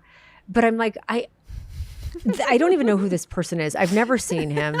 I'm trying to figure out how the best way out of a relationship is, because we've broken up 12 times and it hasn't lasted. I don't know how to break free from this cycle that I was in. It's called, it ain't working out, boy. Bye. And I'm never going to talk to this human who lives in California. Why am I wasting my time? I have so much going on with work right now. She loves long distance relationships for some reason, because I think it proves how, like, there's a devotion element, like how much money they have to spend on flights, how much they have to, stay with her when they come visit. They have to be at her house 24 hours a day. I think she likes the perks, quote unquote, of a long distance relationship. Plus, she can be a lot, as we know, and as she's admitted. So probably she knows that if the person's local and they can date, it's probably not going to work out because they're going to see her true self faster. But these long distance relationships really works for her because it's really intense and then it's quiet, and then it's really intense again and then it's quiet. And I think that's her speed. I was just starting to get back into some of the work stuff I was doing. And so I just stopped responding. I mean, we had only gone back and forth 3 or 4 times. It was real casual and very casual. I think you had mentioned like your background, how you were raised Mormon, you had kids. That was it, right? And so I just disconnected from you. I ended up going to Colorado for a ski trip for my birthday, and had all those same feelings, right? Where I was like, it's just not it, because I was with the guy. Came home. And when did I think I disappeared from you for a couple weeks. And then, the universe and God, they like listen and they bring, and it was like So all true. the things were lining up for me to exit the relationship. Yep. Like the opportunity was there. And I was like, this is it. Like, these are my signs. anyone who's been inside of a relationship that's really hard to get out of, it feels impossible. It does. It feels impossible. It's hard to explain. There's like guilt with it. There's no clean exit. There's no clean exit. yeah. So I was kind of like just figuring out my exit and scared to just cut it off. Like, The thing is, you did it 12 times already. Just do it a 13th. It doesn't seem that crazy, actually. Seems like she's kind of projecting his situation. He was with his wife 23 years. That's a hard situation to cut off and feel like, okay, I'm moving forward. A guy that it hasn't been working out with since the beginning and you've broken up 12 times. Is it that hard to go, okay, it's obviously not working? No, probably not, unless you are, praying to God for a boyfriend. My therapist was guiding me toward, and I don't want to give too much detail, but there was some situations that was having this person step into some help, which was really awesome. And I was like, okay, this is it. I'm done after this. And another rehab guy? She's got a type. I knew where my break was going to be. And how did you and I end up talking again? We'd have to go look. I mean, oh my God. Do you do no prep for this either? Like you talked an hour and you said, okay, we got to get to the really good part. Then you're not giving us any details and we've talked 17 minutes about her ex-boyfriend. Has nothing to do with this story at all. everything from the beginning was I think you kept reaching out. And you said happy birthday. I think I just responded happy birthday. Yeah, we had stopped talking, and then I saw on social media it was your birthday. Yeah, and then I shot you messages like, "Oh, I." And I didn't really. I remember seeing, and I didn't reply for like until I knew and I was certain what would be. And even though I had no thoughts of you like that at all, not even close, I still didn't until. She really needs to cement that in. I thought you were an ugly scumbag. I did not think you were attractive one iota. I need you to know that. Okay. I knew till I was certain, till my path was set in motion. I didn't even want to connect with another man. And so and it wasn't when like I that was either. You didn't want to connect with another man, but you're begging God every day to bring you a male friend. What are you talking about? This story makes no gosh darn sense. Right? She's like, when I was with this guy, I just was really unhappy. I was begging God for a better man. My friend's husband in particular would have been the best choice, but it's up to him and his plan. And then this guy was messaging me and I was like, ew, what? Finally on my path, and I finally knew not the relationship. And I literally was telling Kira, like, I think you and I had then started connecting again. No flirtation. None. No. We were talking about, there were voice messages about the universe and spirituality and like life philosophy. And you had so much curiosity around me. Yeah. And I was very curious about you. Because he wants to be an influencer. He wants to be an influencer and he doesn't like to be alone. Because it sound in the last podcast, and I remembered it after the stream ended, but I was like, I should have said that. It's like he was alone for like the first time in his life, it sounds like, since he was married for 20 years. And then he invited himself on a surf trip with people who were already in California or in Costa Rica. And he said, oh, my good friends accommodated me. And then while he's on this trip with his friends that he invited himself on, because he can't be alone at all, he then was messaging Heidi, someone notoriously famous for not being able to be alone. So it feels like these guys are two peas in a pod on a beige blanket on a gray couch. Was so curious about you. When you were gone for that time, yes. I was taking beach walks, going back in your podcast archives to listen. So I was like, I want to know how this woman thinks. I'm so intrigued by her. I want to hear her voice. I want to know how she thinks and what she thinks about and what interests her. And this is creepy as hell. If someone told me this, I'd be like, you had nothing else going on? You don't got a favorite Jack Johnson song you could have popped on instead of my voice? If someone told me they were so obsessed with me after talking to me through DMs once and they listened to all my podcasts and they wanted to date me, I'd be like, okay, this is where I got to sign out, buddy. That is crazy. What are you doing? And Heidi's like, oh, finally someone understands how good I am. How amazing I am. He had to listen to her podcast about her ex-boyfriends to get to know her. Anyways, Arian from Gravity Falls. Thank you so much, Arian from Gravity Falls. They say her preteen son knew her and Great Scott were not meant to be and told her such. Heteroxic patterns are obvious. I thought it was some new psychological term. Her toxic patterns. Oh, wow. That's a very cute sticker. It looks just like you. She's like, not me. That's not me. That's a sticker. Sorry, Arian from Gravity Falls. Okay. Her toxic patterns are obvious. Treats for Taro and McConaughey for me, please. Okay, of course. McConaughey coming up. How we gonna do it if you really don't want to dance? By standing on the wall. Get your backs up off the wall. Yeah. Time for me, you, and all the nations to get us some elevation. Woo!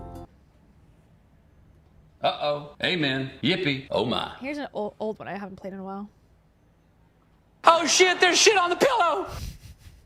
There you go, Arian from Gravity Falls. Thank you so much. Thank you, Arian from Gravity Falls, for that super sticker, too. They don't Taro, you got 2 super stickers that look like you. Any comment on the matter? She's like, stop it. Stop it, Mom. You're embarrassing me. She says, thank you. Okay. Taro. She says, thank you so much. She loves it. She told me herself. They're going to be dropping some really powerful, amazing, life-changing shiz. And thank you to Kitty Mervine 6115. And thank you to also Arian from Gravity Falls for the amazing cat sticker, which I think is brand new. I've never seen that before. That is awesome. There's something I call bullshitting yourself. And also? Little things like a private jet. And also? We all love money. And also? Poverty mindset. The opportunity of the 21st century. We are not an MLM company. We're not a network marketing company. We're not a get-rich-quick scheme. Yes, you are. Thank you guys. Okay, back to it. What moves her? Like, I was so interested in you. And I remember you saying that. And I was like, I have not felt so doted on. Stalked? And we didn't even know each other. But I hadn't felt so important or so... you were just so interested in me. In you. Like... In me. Yeah. And I fall into this trap, too. I'm not going to lie. I fall into this trap where I'm really impressed by that. And sometimes it's genuine and sometimes it ain't. Felt real. You know, I've dated men where this is so heavy. I've dated men where they love bomb you at the beginning. Yeah. And but there was no like heartsy. There was no like lovey. I wasn't like sending you compliments. And in some ways it felt like when you and I would communicate, it felt like I was communicating with me. Does that make sense? Yeah. Like something about connecting with you. Didn't know what you look like. You could have been anything. Old. Yeah, I have no idea. I am older than you. Yeah, by 2 years. Contrary to what some people think. They think I'm older than you. But okay. She's really pushing that she didn't know what he looked like. And I find that to be unlikely. And also even weirder if you didn't, you're just sending a random person you have no idea voice memos about life and spirituality in the universe. And you're not like, hey, let me look at this guy's profile for a second. I don't buy it. I'm sorry. And also, I wasn't giving you compliments. I was just texting you constantly. I don't know. He seems sketchy. This guy seems like he had her as a target, is how it feels. Some guy 000001. Thank you so much, some guy. Some guy says, Mrs. Some Guy says, Heidi never says anything new. Literally, no. She does not. Does she say anything new? no. But does she say anything fresh? No. What about unique? No. What about insightful? No. What about self-serving and asinine? Yeah. What about creepy? Yes. What about weirdly specific stuff about her ex-boyfriends? Yeah. Well, some guy 0001, you solved it. You solved the riddle. Mrs. Some Guy solved the riddle. Thank you. Me? Yeah, you. Okay. You like what I remember feeling is there was just a freedom and connection with you that I think I'd only ever felt before with a friend like Drew Manning, who's one of my best friends, or my friend Kira, right, who we know. And there are very few people that I can but it was always on like a friendship level. I felt it with Dave, very free to be me. It felt like there was what a good friend feels like. Oh, I felt like I could tell. There were, even as like stories of our upbringings and our pain and our trauma started coming out, it was like I could tell you anything. Like I was telling you, I never would have told you some of the things I told you if I had any clue we would end up dating. And that's true. Yeah. I told you some stories that, like, again, had I thought this was someone I was even ever gonna like consider a date with. You were just telling me war stories of life. It felt like I could every adventure, every mistake, every. It felt like I could just, to someone, I could just say, here is everything. I am so not. She needs a therapist yesterday. This guy is not qualified, and he's got probably intentions that are nefarious, so it seems, in my humble opinion. Someone that wants to hear every story you have to tell about your life and your life's warpath, therapy. They can help you see a pattern in it. This guy is just going to take advantage of it. Proud of. And here's like, I needed like a place to like put it all, you know, like because I was just in it and I was really having a hard time, and I was leaving this thing, and I was like, this random stranger on the internet. We didn't even have each other's phone numbers at the time. No, I very slowly started to just, and I need to get rid of this, and I need to get rid of that. And the fact that he's like, yeah, this is a great, really healthy, mentally sound person, shows that he either doesn't care and feels like, oh, good, I can take advantage of her because she's so vulnerable. She's telling me all this stuff. That's not someone who's super healthy. Or his judgment is so bad that he's like, oh, yeah, this is healthy behavior. Random person telling me this person is telling me, a random person that she doesn't know, all these deep, dark secrets. For what purpose? Didn't think I'd ever see you or anything, and I just was like trauma dumping. Kind of on you. It didn't feel like that. I know that. I mean, I know what that feels like when people do that. But then you were telling me stories. Yes, I was telling you stories. That was it. But then, like, the way you'd respond, and it was just, you were curious. I was like, man, this is like a unique. I was fascinated. Soul, and I remember I went on a date once. Before I moved, so it was like whatever. It was an old coworker that had moved on from the company I worked for and was like, you know, interested, whatever. And so I went on a date, begrudgingly kind of. He was nice, but I was like not really interested. But I was like, okay, whatever. I'm newly single. I should probably try. And he told me every single thing about his life, like very sad, traumatic, horrible stuff. Like I felt so bad for him. But this was our first date, and it turned me off completely. I was like, whoa. And I knew this guy, you know, generally from work, like we would say hello to each other, but we didn't know each other very deeply. But I knew like every single traumatic thing, like very graphic detail about stuff. I was like, this is not a healed person.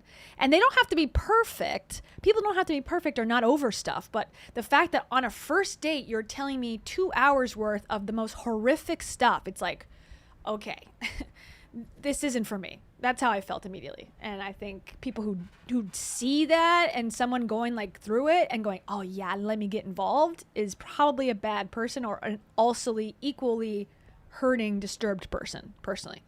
Being like, whoever this person is was literally sent from the heavens above for me. I needed this like connection right now. I needed this like light to connect with me. And it felt like I was just connecting with light. And I think part of me didn't even know if I wanted to give you my number. I remember you were like, hey, if you want to have a conversation. Well, I messaged you one night because we were going back and forth. It was every few days. I don't think I told you I didn't know if I wanted to give you my number. I was like, oh, is this just going to take up time? It was just, I remember messaging you one day and being like, if it feels good to you, you can just call me sometime. Because we talk, a lot. But I was like, if you want to, you can just call me sometime. That's fine. And you could have been like, no, it's okay. I'm just too busy. I'm like, all right. And I wouldn't have said that at that. So he escalated it. He kept messaging her after she ghosted and kept saying happy birthday, whatever. Then he goes, let's move to the phone. So he's the one pushing this relationship forward while she's delivering these traumatic things to him. So he's pushing it forward, seeing that she's got issues.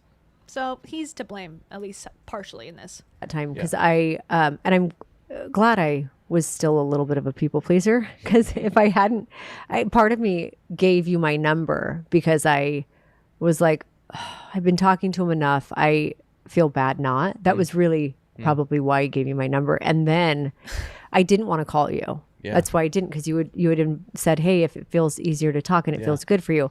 And I didn't want to call you. And but intuition's bullshit unless it's, it works out and you become a millionaire. Intuition's always, in hindsight, so clear and so obvious. But she had intuition that she did not have interest to talk to him. She didn't want to look him up, didn't want to give him her number. But you didn't follow it. You followed the people-pleasing pattern that you've had in the past. So you're not ready for a relationship. So I did what I do over phone to keep distance. Over phone. And we started voice memoing. Mm-hmm. And it was over like phone. When we had each other's phone number, for me, it was like within 24 hours, I was like, what is this person? Like, I don't even. Great point, Lauren. Lauren says, she's always looking for another person to complete her so she can avoid the inner work on herself, which makes her a perfect target for narcissists and love bombers who want to use her. I could not agree more with that comment. Like, it was just like, because it went from just feeling like, oh man, it's so nice to have a place to just tell someone who I am, and to have you be like, that's awesome. And I'm like, that story I just told you is awesome. Yeah, I have so much shame for it. I loved it. You know why? I lived a life that was also the best I knew how to do. Mm-hmm. And it was the most me I knew how to be, given all my circumstances. But it was also, I always knew, it was also like a percentage of me only. Like, I hadn't fully lived, expressed, or just free. Or it felt so good to connect with you, a person who had just lived, like really lived, In what way did she really live? I'm curious what he defines, what that means to him. Good, the bad, the crazy, the ugly, the regrettable, the not regrettable, like all of it. And I remember those stories didn't really start coming out until we had each other's numbers, and then it was like the floodgates like, open. Oh, do you want to know? The dam broke. There, like, I was eating it Ryan, up. There's literally one person on this planet who knows every single thing about me. There's a lot online. A lot of it's true. We know, girl. And a lot of it's not true. I don't know about that. And then there's shit that's not online. What does that That's mean? true. That's true. There's shit no one knows.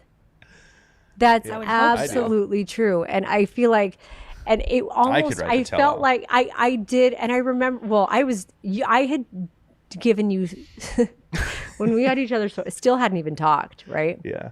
And I was like, I had told you things that no one knows, and it was so cathartic and therapeutic and hilarious to recount. I thought it was so funny. I think this is like the biggest red flag. If she went into a therapist's office and said, hey, I met this guy, I don't know what he looks like, but he asked me for my phone number and I gave it to him, and now I'm telling him all this deep trauma, what do you think?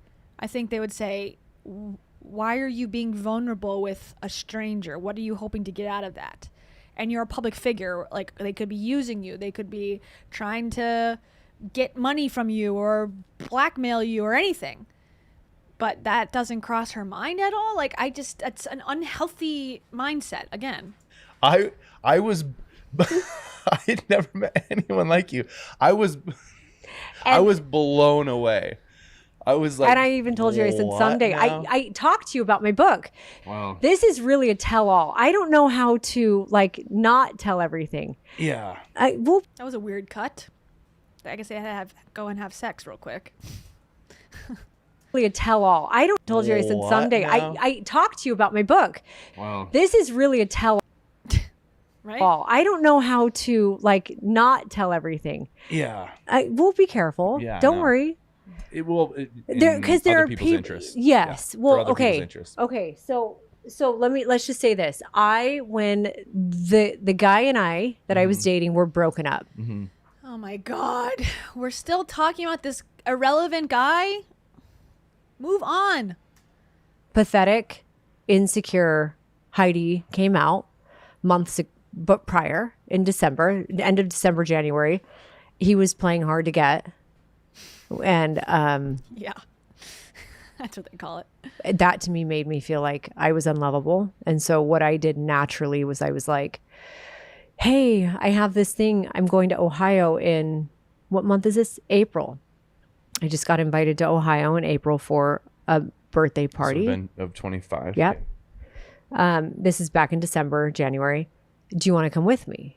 Which was like me trying to make someone love me who at the time was very clear. Them, yeah. We do stupid things. I probably have a list of more I'm doing it right now to you, Ryan says. Of that stuff than I would like to admit. We all do. So, and then we kind of had like gotten back together, broken up, gotten back together, right? So many times. And so then when Ohio was coming up, like we were already rocky. We were rocky. We knew where it was going. I did. I think he knew too, obviously, because it just, whatever. How could you not? Yeah. Everyone around us did. And he was actually supposed to go with me to Ohio. And he backed out last minute. Had good call, dude. Something going on. Yeah. And sure. Which actually I felt most comfortable with because I knew the people I was going to be around. She does not want to go to Ohio now. She does not want to go to Ohio without this boyfriend for sure. She's like regretting saying yes to this random birthday party. It felt better to go. Yeah. But I still had a +1. And so I called Kira, who's busy as hell. Kira's so busy. Oh, yeah. And I was doing what? Talking to God about books and charging people 30 grand. Yeah, so busy. You are so busy. You are so quirky. I didn't have your number at this point. So this is like right before we got each other's number. I actually got your number. And I called Kira and I'm like, hey, she's like traveling to Writer's Island. She's like doing these, she's all over the place, crazy travel woman. And she's never free. And I'm like, I have a +1 to Ohio next week. Things are not good with so-and-so and I would love, like, I know this is random, but are you by chance free? And she's like, Who has +1s to birthday parties? This sounds like bullshit. And also, like, she cannot be alone at all.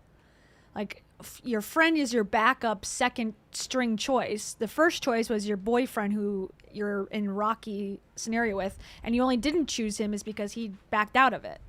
So Kira is second fiddle to bad boyfriend. I would be annoyed as Kira. Actually, yeah, I have 2 days, 3 days, and those are them. And I'm like, what? She's like, I will fly straight from where I'm at, which was some island somewhere. I'll meet you in Ohio. We'll spend a few days together because we've never done anything like this, she and I. And then I'll fly back to where I need to go. So cool. And so Kira. Kira ends up meeting me there. And she probably can't be alone either. And it just was the best, most amazing trip. But as I get there, I think I had just gotten your number that day, maybe. Yeah. Like maybe the day I was showing up in Ohio. I sent it to you. It was like April 11th or something. Yeah, it was April 11th. You sent it. Again, what I said last time. Do we give a shit about the date? No. Wrap it up. It's not important to the story at all. And I think I wasn't going to call you. Like I said, we were just voice noting back and forth to each other. Not even the slightest sexual, Nothing. not even close. It wasn't even just, flirty. No. It wasn't even flirty. No. It wasn't even like we got complimenting. It, I wasn't. complimenting. I wasn't even commenting You said this already. We hear you. We don't believe you, but okay, go on. on your looks. No. Or, like, I didn't even say anything about No. that. No. I didn't know what you look like. I'd never We're seen a talking picture about, like, of you. who is God? Yeah, actually. What is the universe? Yeah. I mean, talking about certain, like, even impactful medicine journeys, because I Yeah. talked about medicine Yes. journeys, just like big things, Yes. religion and spirituality, a lot of religion and spirituality, Tons. a lot of that. And how we Family. were raised. Yeah, Yeah, how we were all raised. of these Yeah. things. Anyway, so in like the 12-hour period since I got your number and we were voice noting, I was like I said, I was literally like, I don't know who this person is, but I literally think I love this soul. I had never seen you before. Hold on, I we're have a not- screenshot. I'm not gonna say And it. so then I show up to Ohio. I took on the way, Kira texts me and she's like, "Hey, I'm on my way. How's it going?" And I voice memoed her, I think. That's not that day. No, but that's a screenshot. Yeah, we'll get to that in a sec. That's not that day. But I said, "You're not Kira. I feel like a crazy person." But like, And if anyone in the world would understand, instant love, instant connection, instant like soulmatery. it's Kira. It's Kira. So I said, I'm like, And why? Isn't she divorced? Isn't she divorced and doesn't believe in love anymore, as she announced at the last podcast? Yeah, we should trust her with all of our love making. back to the swallowing. Would validate that, understand it. Be Well, like, but believe in it. Yeah, and 100%. she didn't even really respond much to it because Yeah. it was so. I just said, I was like, I think I met an amazing human. She's like, who is he? I'm like, I have no idea. It could have been a robot for all you know, allegedly. Yeah. She's like, is he hot? I'm like, I don't know. Like, I don't know. I have no idea. At least Kira's asking the good questions. Yeah, my And so- Instagram photo was a hand, my daughter's hand, and also most of my Instagram at that time. I don't post pictures of myself. It was ocean. I didn't even pictures. look though. But you know how were I am on different. social Yeah, you media. don't- It's very bizarre, right? I didn't even look. I could care less about you. You were feeding my ego so deeply. I could care less who you were. That's the truth of what she just said. I didn't even look. I didn't care to get to know you at all. All you were doing was paying attention to me, and that's what I want. That's a good relationship for sure. That has no notes. Flawless. I'm I an don't. investigator. Oh, I'm not. I would have known like what your cousins look like. by and that I don't point, even and I like did, actually. I don't know. But also I wasn't looking for a person. Does that Totally. make sense? So I Yeah. was like, That wasn't relevant. it was just this feeling of like, oh my gosh, like what is happening? Yeah. Just for personal protection, you should probably just get a glance at who you're spending hours talking to. Not even about a relationship or if they're hot or not, but just general knowledge. It's very bizarre and putting yourself in danger behavior for no real payoff.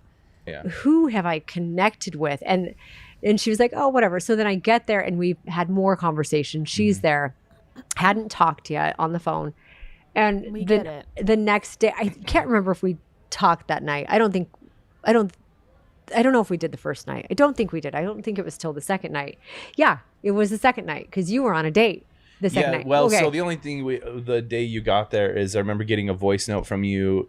You were looking for your Starbucks, of course. And where was this at again? In Ohio. Ohio. And you like it was like late in the day, and you were Ubering somewhere sketchy Yes, to get a yes, I Starbucks. remember that. And I remember I went through a casino.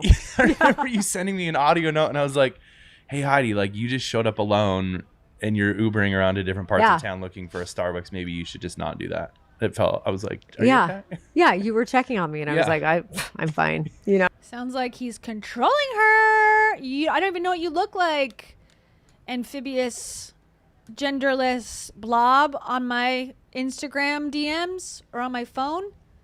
Why are you telling me what I can and cannot do in Ohio? Oh, I'm 43. I just turned 43. I'm fine. And so I'm 43. I'm fine.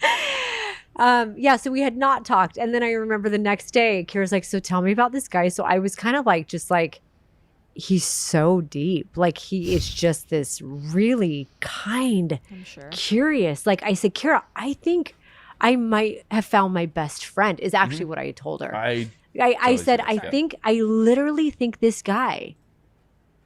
Here's a quote that she described Dave as. We're best friends. Okay. Might end up being my best friend.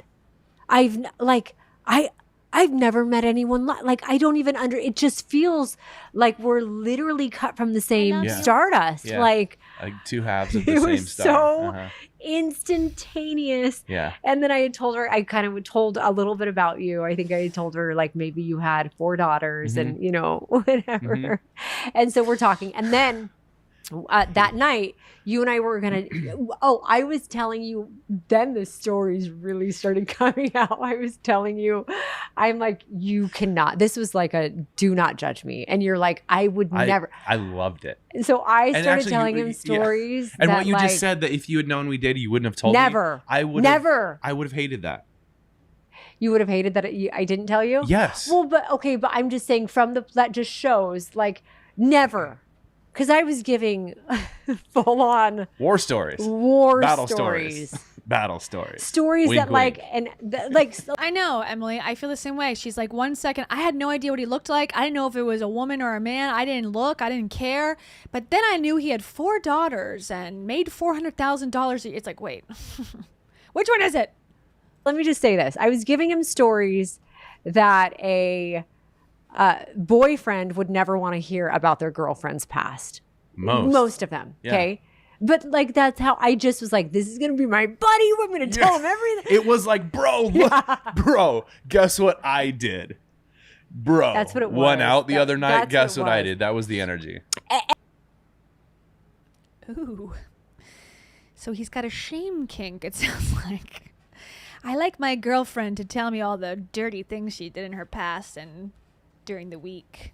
Yikes. But and also it was like a lot of it was stuff I was not proud of. Like I was like explaining how I'd hurt a lot of people and a lot of my shadow selves like that had, just luckily are dormant. Time, like number one, they're fascinating. They're so entertaining. And also it's like, what made you you? I mean, like, I was cannot so believe how much I told intrigued. You in 24. I've never told someone that much in years. I told you everything, but like you just had me feeling so safe. Yeah. I felt not judged, right? So then then you said one of the stories. It's a trap, Heidi. That's what a trap's called. It's called a trap. You should look it up in the dictionary. I think I was sharing. Ask ChatGPT what a trap is and see if it helps you. Really fast. Which also goes to show how I was feeling about you too. I didn't have expectations at all either. Yeah. Well, I got to the point at one point where I'm like, this guy's told me no stories, and he knows my entire life. I did have some moments where I'm like, he could run away and sell stories to TMZ. Not that TMZ cares about me, but he can sell them somewhere. Someone would want to hear these. They would. My DMs are open, baby. Ah! I don't have any money, but if you want to tell me for free, hit me up, Ryan. Hit me up. I want to hear what Heidi's got going on. Just holla. They'd love to bury me with these stories. See the okay evidence. Luckily, they're in your head. Yeah. Anyway, but yeah, I do remember thinking that, and it was because we had ended up talking about why my marriage ended, my last marriage ended, and that's a very touchy, painful. Gosh, yeah. Hard, there's a lot of shame. He's like, oh God, now we got to go to the ex-husband story time. When are we going to talk about me and you? There, yeah. And well, that was a mutual discussion too. We were having. I was fresh out of one too. Yeah, so. And so you had said like you could. At some point you said maybe we could have a conversation about it because it was. And I think I was like saying, gosh, I'm not like I was kind of trying to. Just not justify it, but like make sure you knew that like I wasn't a bad person, like good people do. And also I have things that I've done that I'm not proud of, whatever. So we ended up getting on the phone that night and I was like you actually said, yeah, let's FaceTime. Was that the night I was on a date? Yeah. Yeah. Yeah. You were on a date. And I said, well, I can talk at this time. And so you ended up, you were on a date, which you didn't tell me at the time. I had no idea. Yeah, I didn't care. On a date with someone I was really excited to go on a date with. Yeah. We had gone out. Yeah, we'd hung out a few times. And then oh my God, she's going to start punching holes through the wall. You're not allowed to do that, Ryan, even in the past. Undo everything and don't tell her. I know she's going to start being mean right now. She's like, I didn't care that you're on a date. I could care less. And then 5 minutes from now, she's going to say something really mean to him. That's my prediction. Okay. Because she's going to be really offended that he's looked at someone else after they met. The fact that he was willing to go on a date with someone else after they had shared this amazing stardust relationship through the DMs, she's going to be pissed off. Okay. That's my prediction. Let's see. You were on a date, Yeah, I which was you on a didn't date. tell me at the time. I had no idea. Yeah, you know, I didn't care. On a date with someone I was really excited to go on a date with. Yeah. We had gone out. Yeah, we'd hung out a few times. And then I left the date. When I said I was ready to talk? Yeah. Really? Because we were all at dinner, a bunch of us, and then they were all going out like dancing to some cool place and gonna have a lot of fun. And I was like, I'm getting up early to surf, guys. See you later. and then I went home, like raced you home. sent me a picture from the bathroom, of your the date. restaurant. Yeah. Which I didn't know he was on a date. Look, she was But fine. actually, she was that's better why. off. And yeah. I think you would like. You asked if I knew what you look like. Oh yeah. No, at one point that must have been it. You said, I don't know if you That was know the what first picture I ever sent you. Yes, yeah, that was was me it. in a bathroom. Yes, in front of in a Mexican restaurant in front of a mural of a donkey. Yeah, so this is probably like Put it on the screen. Put it on the screen. April was like, 13th or here I 14th am, at the time. Yeah. in front of a picture of an ass. So Yeah. So 2 asses in one picture. we got on the phone. I didn't want to FaceTime Which, you. by the way, I just want to say, like, the date was fine. Like, she didn't care. Yeah. And she went with a group of friends. It's Yeah. not like I ditched someone Well, who was really excited. Like, it who was cares? all fine. This was, I mean, It was. didn't matter, this but is I'll- right. Who cares? Who cares? Who cares? Bitches be bitches. She wonders why she doesn't have girlfriends. It's for stuff like this. So it's like, yeah, that would be mean to do to a girl that agreed to go on a date with you, and then you get ditched so that you can go run home and DM Heidi. Like, that is rude. She's like, who cares? Okay, well, that girl cares probably. So I just wanted to, like, say, like, I wasn't being a dick. you I know? know. It was a good act. He was, though. She's like, I know. If he did that to you, you think that you'd be okay with it? No. Exit point. Yeah. Yeah. So I didn't want to FaceTime. Yeah. Because you now know I don't like FaceTiming. No. We've had many conversations about it. And I didn't know you, and I really didn't She's FaceTiming constantly. want to get that close to you. Yeah, I just was like, we ended up getting on the phone to talk about the thing, and I thought it was going to be a 30-minute conversation. Yeah. And it was like 4.5 hours. Yeah.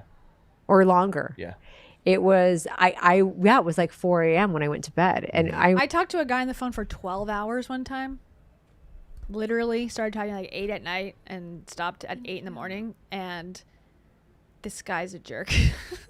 So this is not a testament to how amazing the relationship is. Sometimes you just get along and you can talk on the phone, but it does not mean that that's going to be a healthy or good relationship from someone who thought, well, we must have something in common. We talked for 12 hours. No. Some people just like talking on the phone, me included. And it just happens sometimes. Amy, thank you so much to Amy, LX8RN. Amy says, 100% he's letting her ramble and not listening. He's letting her ramble so he can hook up with her. Hey, I agree with you. I'm with you. I think he has, like I said, some sort of nefarious plan that he was working on to try to get to her because he thought, okay, I'm going to leave my business. I'm about to get let go or something. Maybe he had like chopped. And this is just me speculating. I don't know anything beyond what we've been watching together. So this is just me guessing. Who knows? But hypothetically, maybe he was in trouble at the dentist place. Things were not going so well, perhaps. And maybe he was on the outs with them because it seems like it's a little sketchy based on the court documents. And he goes, okay, I'm now divorced. I'm about to lose my job here. I need to find a way to get myself into an influencer position because I think I'd be really good at it. And I need to find someone who's, going to be willing to take me under their wing and like use their followers. And he saw Heidi and was like, bingo, I'm going to message her. And then when she stops responding, I'm going to message her again. When she stops responding, I'm going to message her again. I'm going to tell her that she's so amazing. Everything that she says is gold. And she's, going to eat that up. And then I'm going to, just push the relationship forward and tell her that I'm leaving dates to be with her. And that's what she's really going to like. And she does. Allah Akbar. It's a lot of self on the shelf. So, Amy, I'm with you. I am with you. Okay. Finally, also. Praise the Lord. Click the link in the description. I had to be up at like 7 or something or 6. Yeah. I have not stayed up and talked on the phone that long for for decades. Mm-hmm. And we just could not stop talking. Mm-hmm. So the next morning, Kira comes over to get ready, and I'm like, this human is, I can tell him everything. Anyway, so I'm talking to her, and Kira has this look kind of like this on her face. And she's like, oh, that's awesome. And I'm like, why is she not happy for me? Like, I cannot figure it out because Kira, she was not. Maybe maybe she was actually being a good friend, because I would have the same reaction, like, girl, you need help. Oops. And she's like, something's coming up. I have to tell you something. And I'm like, what? She's like, my heart is like pounding through my chest. I don't know how to say this to you. Okay, wait, I'm going to pause before I say what it is. I had just asked you right before we left for the brunch. You were going through some things in your personal life. Yeah. And some things that I was very interested in to know. Like you were going through some really hard things inside of divorce. I was very interested in the hard things inside of the divorce you were going through. What does that mean as a sentence? Some very pointed questions. There was no right or wrong, right? I was trying to figure out, some things were, not that they weren't adding up, but I was like, well, tell me why. Why are certain relationships strained is what I was curious about. Like, I don't understand. Again, her instincts were kicking in and she ignores them. Yeah. And so I had just asked you that question at brunch. You had sent me a 30-minute audio note or something, right? 30-minute audio note? Right. I hadn't listened, but so Kira says, I have to tell you something. And I'm like what? And she's, I slept with him before and it was poor performance. It's like, I'm pretty sure this guy that you're talking to, that you are very clearly falling for, is also a guy that my other friend is very clearly falling for.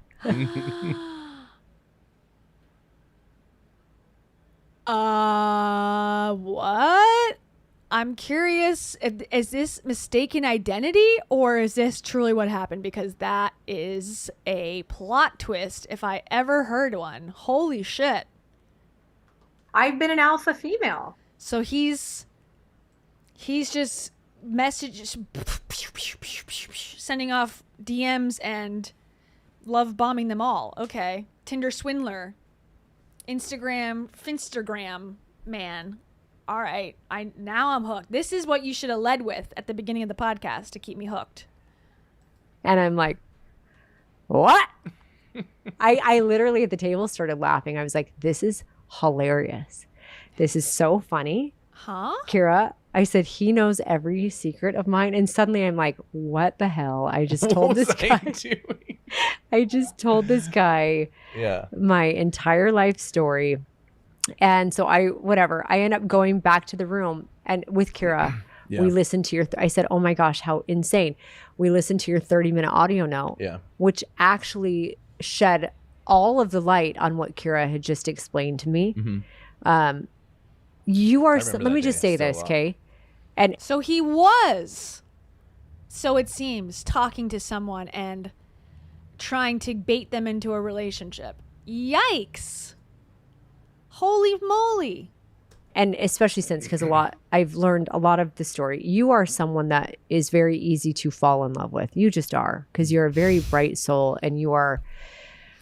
Yeah, make all the excuses, Heidi, as to why this is not a big red flag that you should take into consideration and keep your kids away from, okay? Yeah. Okay. You just are. And there was a really interesting connection that there was a friendship that you had with someone. Yeah. And it just so happened to be another influencer that Kira knows, or a person that Kira knows, and Kira just happens to be all over your Instagram, Heidi. Yeah, that seems like a real small world scenario and not a preordained plan that this guy was hatching to get to whoever he could first. Whoever would take him first. Now he's going to use their following. Yikes. For years. For years. Yeah, long time. That was not more than a friendship, but maybe. And I've been guilty of this before too. Interpreted differently on both sides. Yeah. Interpreted differently on Seen both differently sides. from Yes. different sides. And I do think too, and I've said this to you, you might not like me to say this now, Okay. and if No. we need to edit it out, we No, can. okay. I do think because you're so nice, I do think even if someone Blame the woman. It's the woman's fault. She misread all of the 20 DMs that he sent. I love you. I love you. She misinterpreted that as romantic for sure. I think that's what's going to happen here. and I've been this way quite a few times.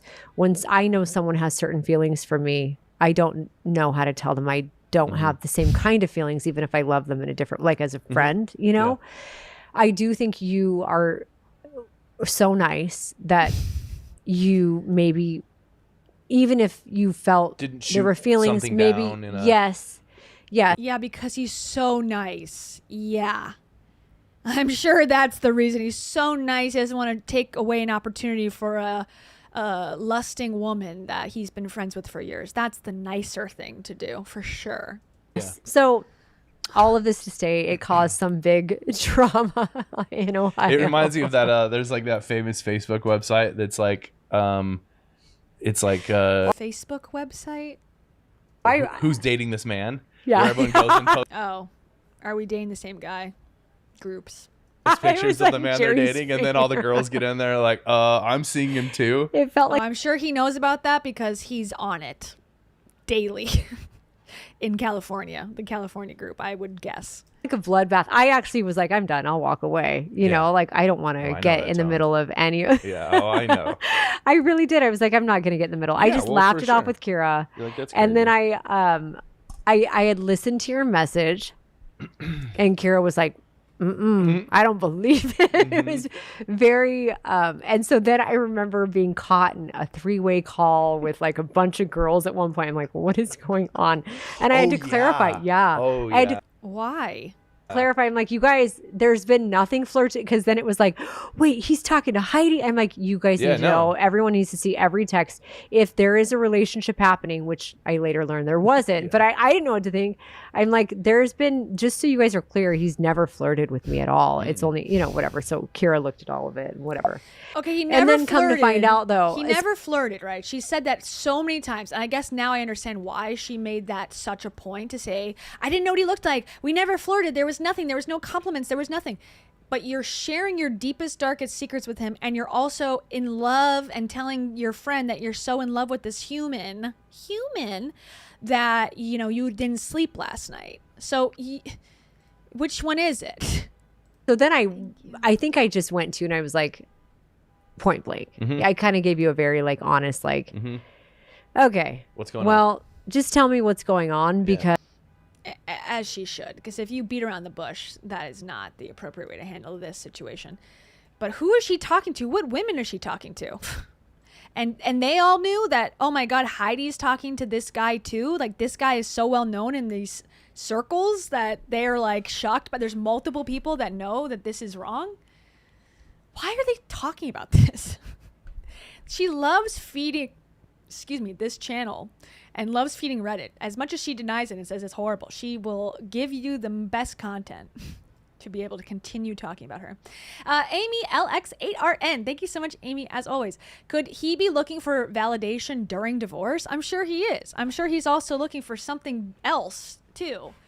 And something, to me, not nefarious necessarily, but there's an ulterior motive, I feel. That Heidi does not come, I mean, she's very attractive, whatever, in her own way. And I think she's got, a bubbly personality. But if you didn't want to be on camera, you couldn't be with Heidi. If you didn't want your life shared overtly to the point of bastardization of your life and what you believe in, like, you wouldn't be with her. So he must, in my opinion, have some sort of deep-seated need to be on camera and to have a sense of importance. I think Dave was the same way. He wanted to be worshipped in some way or looked up to or, you know, whatever. So I think he was probably trying to find that in somebody. Like, let me be a partner to someone who's already got a little fame and I can be the sidekick and launch my career. That's what I'm getting. That's the vibe I'm getting, at least. There's Colleen. Humans. My eyebrow stays on. I once woke up to the story of a woman boiling and eating her 7-year-old daughter. Beautiful, Tom. Thank you for sharing that. Okay, back to Heidi. Because literally, what is the chance that the girl who ended up coming to Ohio with me knows is all friends of the with the He knows person? all of the people involved. That is quite unlikely.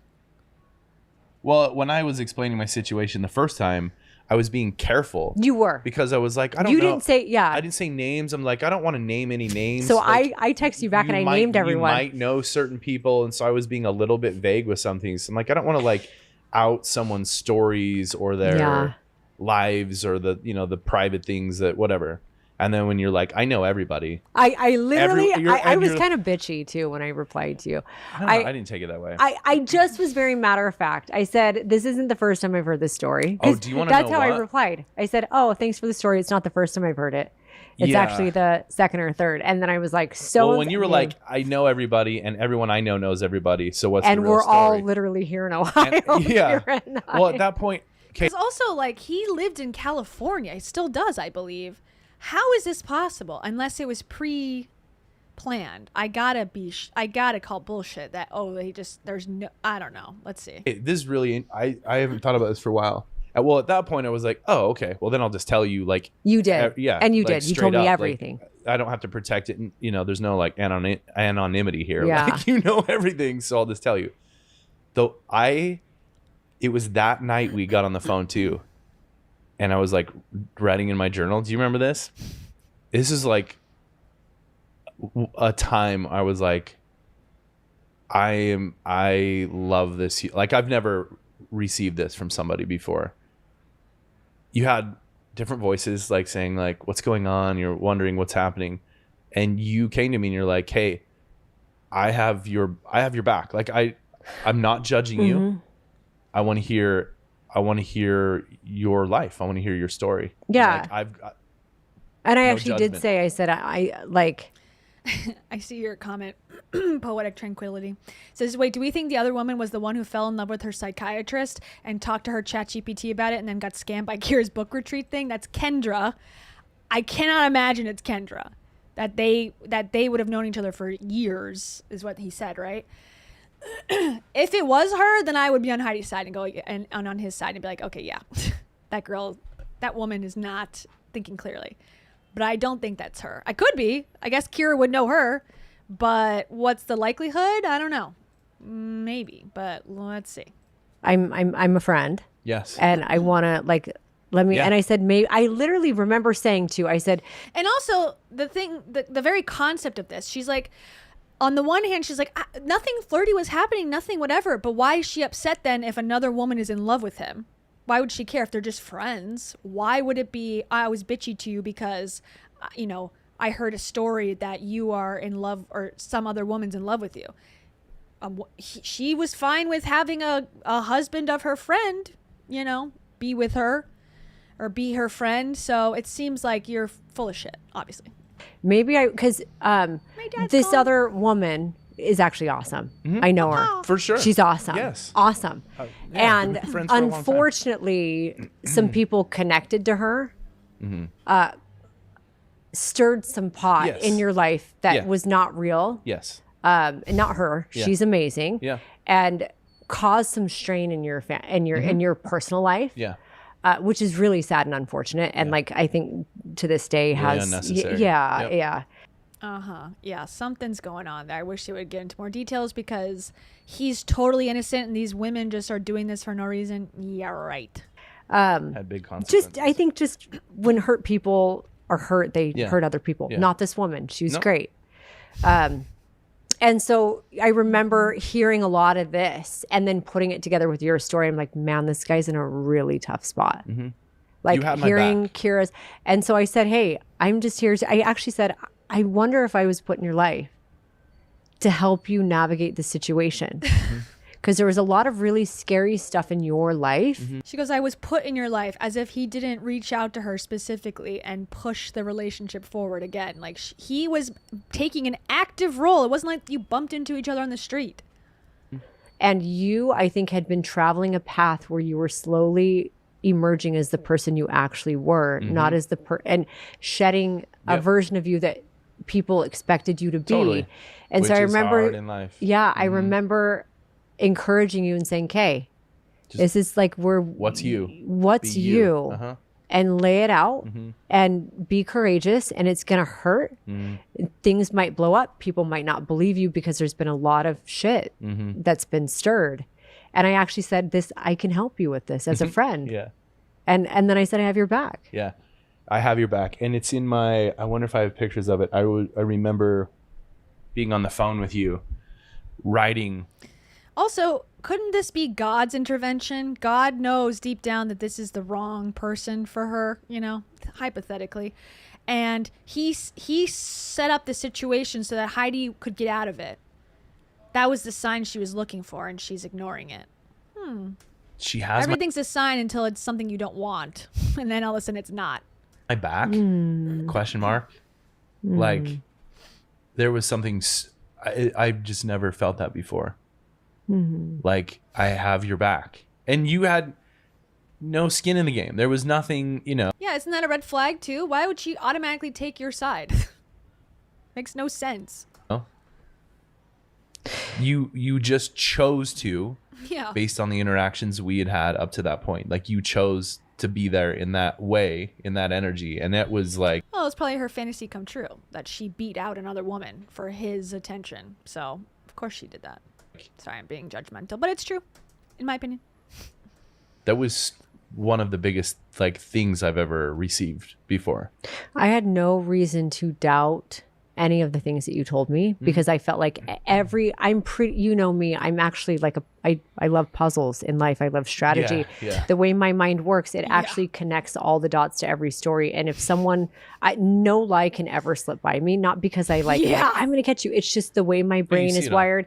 It somehow, it's like I can see the matrix and like the tiniest little inconsistency is like There's a little 1 and a 0 out of place. Blaring alarm in my nervous system. Yeah. So I can but also one of the gifts of that is as stories are being told from every side, my mind actually can see it all together. And so I could actually see beautifully how this woman's story and Kira's story and these other stories and what these people were saying and how I could actually see everyone's truth in it. Yeah. Does that make sense? I could see everyone's truth. Everyone's side. I can see everyone's which is the truth beautiful side to empathy and compassion is to see everyone's side. Every story has and I three could just sides. see misunderstanding all over the place. And hurt and pain and confusion and misunderstanding and Yeah, totally. I'm buying this for sure. Yeah. So that that was. Can you imagine this other woman like now seeing how much she posts him and how obnoxious they are on social media? How this woman who misunderstood his affection must feel? Yikes. That's the story of Ohio, which I mean, so many times I'm like, what the heck? And I remember by the time we left Ohio, can I have a drink of that? Yeah. By the time Ohio was done, you and I had spent another night talking till like 4 a.m. Red flag again. A few. Yeah. Well, I mean, in Ohio. And there, I remember leaving. And again, that they weren't flirty phone calls. Not they weren't not sexual even phone close. calls. They weren't like It was like deep life discussions and me until we still couldn't laying even say out what an imperfect person I was and kind of a lot of the stories and stresses I was inside of and trying to get advice about how to go about things in my life. And you're telling about your family and your parents. I remember writing everything down on my notes here, like the names and your kids and their birthdays and like, oh wow, and trying to like understand. You were taking notes in your iPad about her family members' names and birthdays. Okay, that's not creepy at all. Very normal behavior for someone that you have no relationship with at the moment. Yeah, great. Love bombing 101, the Academy. Your dynamic was fascinating to me because you got this like kid on a Mormon mission, and that's not your path. Why is he and then on you the have other phone call? That's her son on a Mormon mission. Why is he on a phone call with him? He's never met this kid in person. Why would he have to be on a 3-way call with his mother? Can he have 5 minutes with his mom on the phone? You got this like kid on a Mormon mission, and that's not your path. And then you have other kids who are not. And like, I was like, I was just fascinated by your whole life, your family story, your grandparents. Yeah. And I remember thinking, like, as I was heading home, it was interesting. And I still believe, like, had not Kira been there, like everything with you, Ryan, everything has been so serendipitous, like everything. I've said this before, I don't even know that we would have been as close as quickly if all of that hadn't come to a head in Ohio the way that it did, where like what for me state to were see they in when they had this revelation? I don't remember. It's losing me. I don't remember what state they were in when this happened. In Ohio. So it actually brought them together closer because now she thought, oh, another woman likes Ryan? I gotta lock this down immediately. Okay. Heidi, you're acting crazy again. Thank you to LCV Maddox. LCV Maddox says, Heidi and her mom made fun of his wife online, and Heidi shit-talked his younger daughter and her friends too. Pure class. When was that? Oh my God, I don't know that. Heidi and her mom made fun of his wife online. Where? I'm curious to know what the hell that's about. People want their news from flawless, beautiful faces. I want my news about this specific topic from you, who has a flawless, beautiful face. I know it. I'm outside the Cheesecake Factory waiting for it to open. I grew up in the forest. Also, let's get a light language going. One more.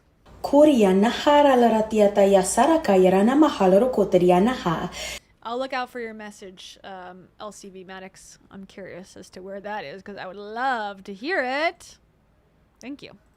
And work through as a friend a situation that was like that dramatic was really and just to see how honest, and I don't know, like I think it's been a year and I've never ever seen a part of your character that I'm not super impressed by ever.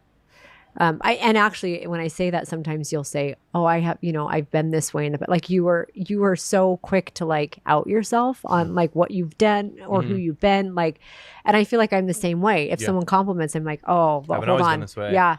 Or there's another side to that I've lived, unfortunately, and wish I could do differently now at this point. But, I've done it different. And I don't, there's not been a minute. There's not been a second since that day that I have not had your back. And also, there's not been a second since that day where you've given me reason to not have your back. Yeah. But I remember do you remember what I sent you? The letter? Yeah. The book? Yeah. I saved it. I wonder if I can read this on here. I will. Yeah. So this is, Ryan saved it as Heidi's book. I was just so blown away. You were going home. Yeah. And I was crying.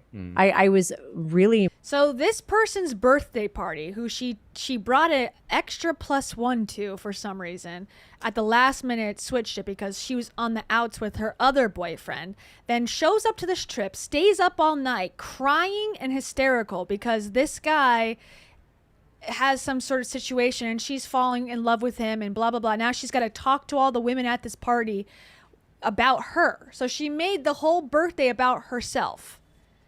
So in that way, she was probably really happy. What happened here? Okay, thank you. Emotional. I think I even mentioned it in what I wrote. I was very emotional because I'd never felt anyone, I'd never felt any soul in my 43 years of life up to that point. I've never felt any connection like I had with you. And Rip Dave, God. Rip the father of your children, both of them. Jeez. None of it was sexual, not one bit. Zero. We get it, you guys. You weren't banging, allegedly. It was totally platonic. Yeah, we believe you, totally. And the fact that they said it 40 times makes it true. I didn't know what any of it meant. It was really scary. I've never felt anything even close to this. Like nothing. Really scary. Nothing. And so I typed, I hope this is, I haven't even pre-read this, but I said, scan it? oh, Ryan. Nope, I'm just going to. Oh, they're getting married for sure. They're getting married, and then all hell's going to break loose between these two. All hell's going to break loose. Amy, thank you so much. Amy LX8RN says, wonder how many other women he played the same game on to get tail. Heidi is not the only one he played this good guy game on to get something. Yeah, that's what it's seeming like. He did this to someone in Heidi's orbit from a different state. It seems very likely statistically that he was doing this to a wide net of people. And again, he's been divorced for like 4 seconds, right? Like it hasn't been that long. His kids are still relatively young, so... and they're still filing divorce petition things going on in the courts. It cannot be that old of a divorce. So this guy's been busy. Plus he's going on dates with other people and ditching them in the bathroom. Like he was ready to jump back into something. So it seems. Am I the only hippie? And he found his match. He met his match immediately with Heidi. Right?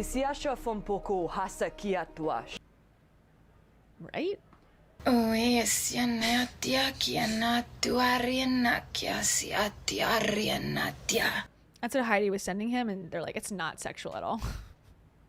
Thank you, Amy. Okay. This is the book that Heidi wrote to Ryan. Not sexual, though. Very platonic book. Go. I said, Ryan, this is the most unfamiliar road I've ever traveled. Honestly, I've spent so long not knowing an energetic match existed for me in this world. By the way, not one bit of this is ChatGPT. It doesn't even sound like chat. Maybe it does. I don't know, but it's not. This is me. You're a good writer. Yeah. Thanks for clarifying that, Heidi.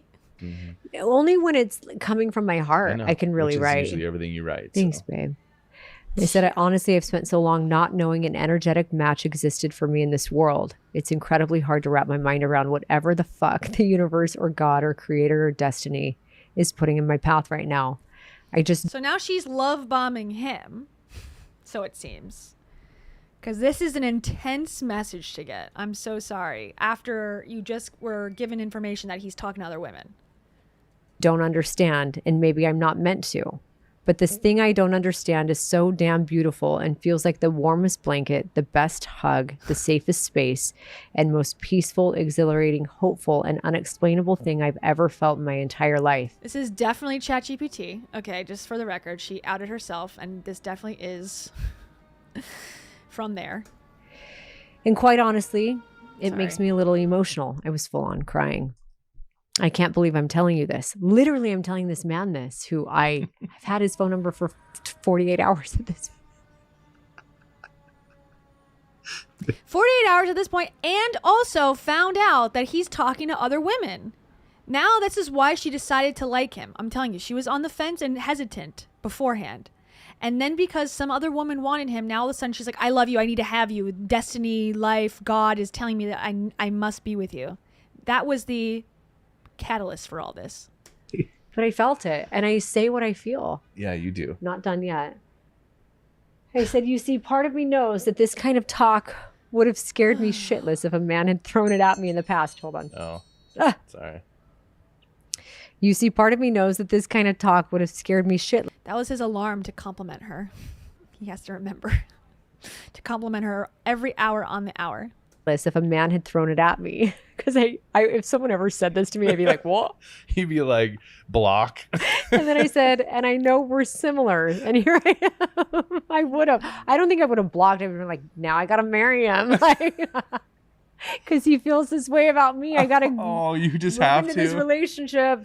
Whatever. Yeah. I said, and while part of me doesn't want to scare you, the other part of me wants you to know me. And right now in this moment, that was a Freudian slip. I think that is what's going on. That he loved bombed her and then saw that she could lose to another woman and said, no, I must win this race against this other woman. It's on, bitch. It's on! Bitch. You think you can beat me at a man fight? Yeah, right.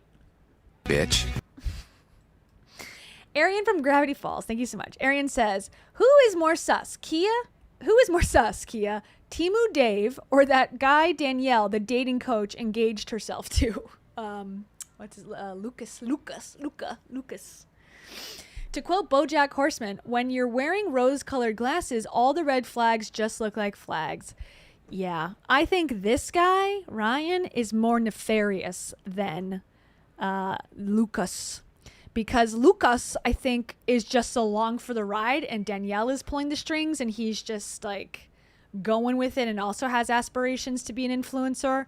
And so it benefits him. And he's like, if this girl wants to, pay for her own ring and pay for her own engagement proposal and tell me exactly what to do, I'll do it. And I'll just like be happy about it. But this guy, I think, is trying to like trap her in something, and I don't quite understand why, but it doesn't seem normal at all to me. So that's my choice. My final choice. Arian from Gravity Falls. We're gonna come and eat your children. You're not Mel Robbins. You'll never be Mel Robbins. What do I need to believe about this so that it serves me? Also Bold-faced lie. so true. Thank you, Arian. And thank you to Amy LX8RN. Amy says, are donations going to Taro's new huge cat tree? Yes. And also to our, this is a gift for Taro and I collectively. I'm getting something called a bed jet. And it is a cooling system I have heard about on the internet where you hook a tube to your bed and it will cool you down. So for both myself and for Taro, because she's also hot, with her fur in the summer heat, that's what we're going to get for each other. So that is part of the donation bundle. Don't be selfish. I tell myself. People felt really loved and cared for when I would yell at them. Scruffy cones. It's a lot of self on the shelf. She's a shaft grasper. We are in a holy war. I've never engaged in non-consensual activity. I pray that you can see that by looking in my eyes. Thank you, Amy. Okay. And also, Soapy Lulu. Soapy Lulu says, OMG, I'm late. So late. Treats and snacks tax. Thank you so much. Thank you.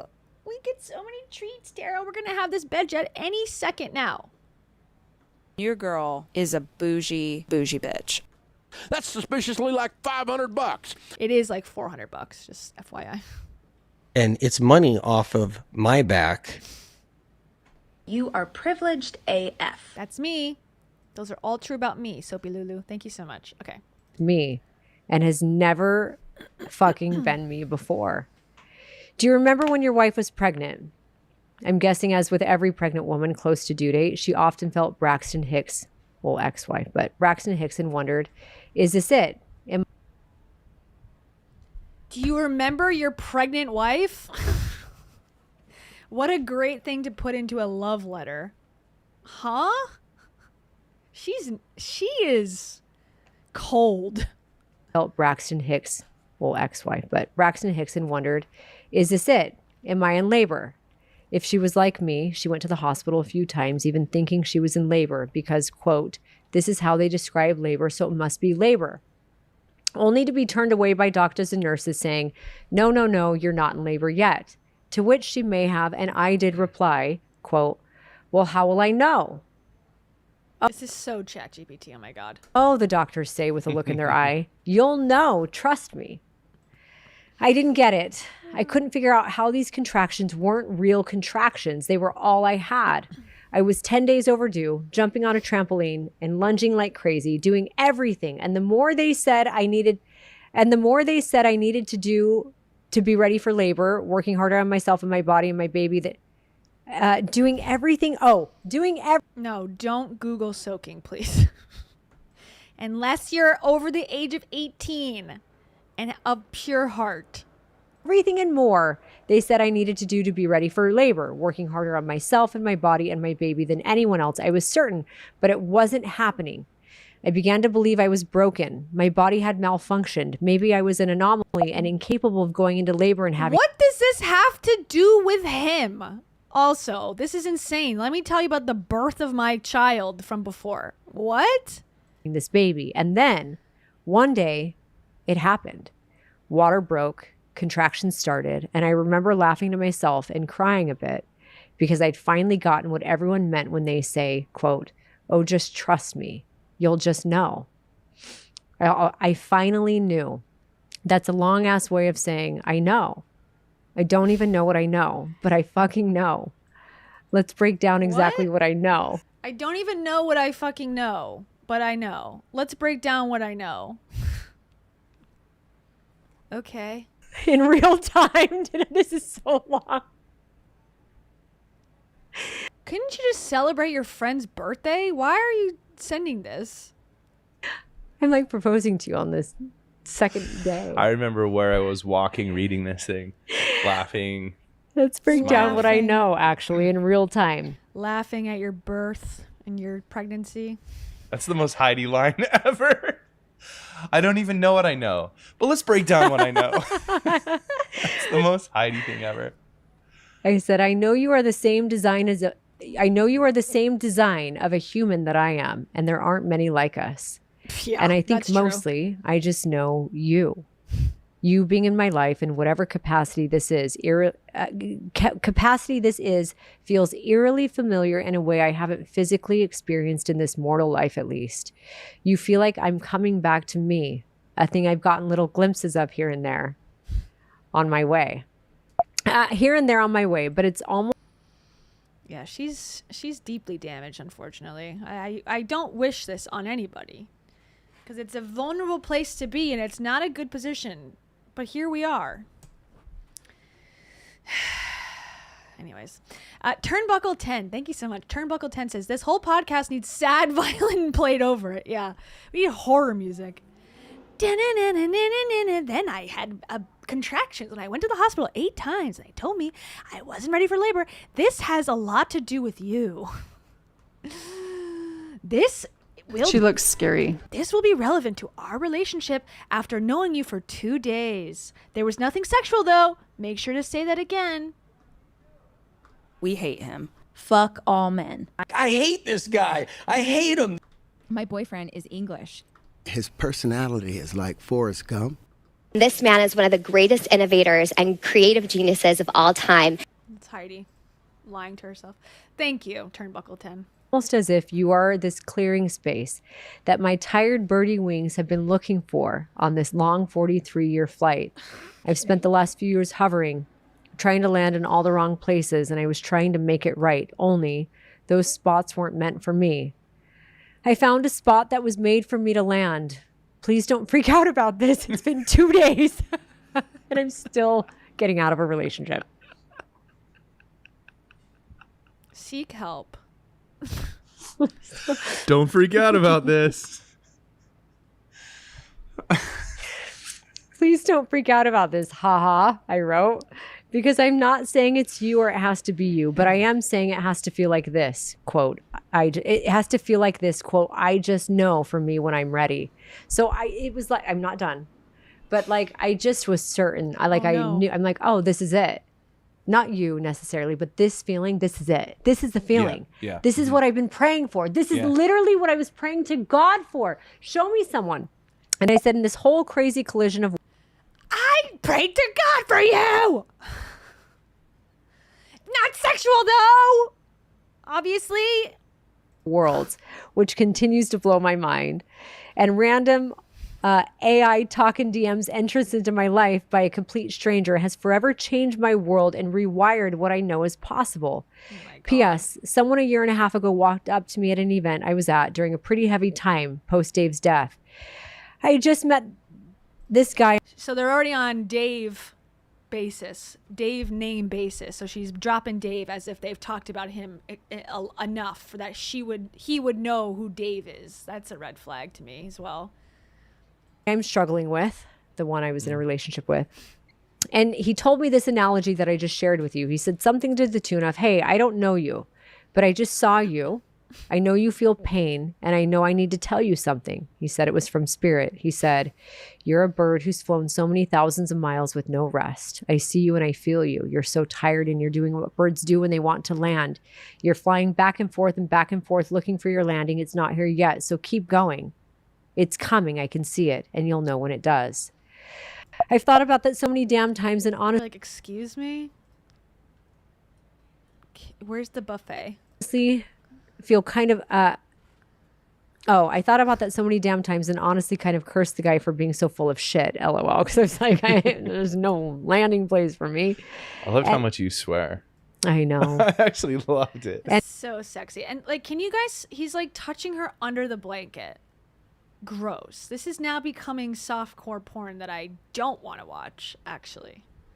Creepy. Now I know he was telling the truth. Thank you for showing me what's possible. Gah. That's that next word.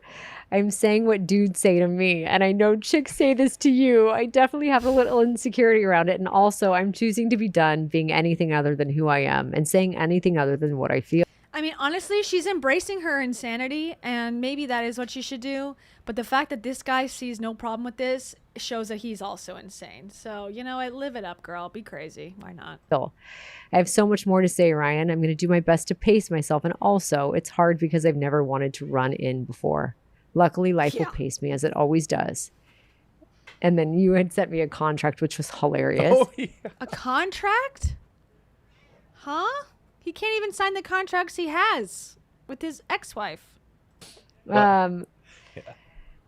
I said, there's a song called Book of Love. It's sweet. Basically, the Book of Love, it's so good. The Book of Love in this song is said to be something long and boring, full of facts and figures and instructions for dancing, all boring things. But he, the singer, loves it when she reads to him, says she can read him anything. Same. What are you talking? What? Hold on. I don't even know what you're saying. I said, there's a song called Book of Love. There's a song. Okay, this is a song we're talking about. Got it. It's sweet. Basically, the Book of Love, it's so good. The Book of Love in this song is said to be something long and boring, full of facts and figures I gotta look this up. and instructions for dancing, all boring things. But he, the singer, loves it when she reads to him, says she can read him anything. Same. You could read me, talk about anything to me, and I think I would love it.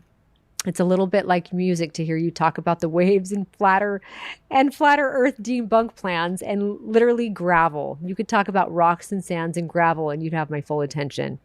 Thanks for the lesson on ocean and tide. Yeah. I found it incredibly fascinating. Okay, I'm still going. Yeah, we're riveted. Okay, this is the song, I guess. The Book of Love, the Magnetic Field song, written by Stephen Merritt and originally performed and recorded by the Magnetic Fields, an American indie pop group founded and led by him. The Book of Love appears on Magnetic Field's 3-volume concept album 69 Love Songs, which contains 69 tracks described as love songs. Wow, great. Okay,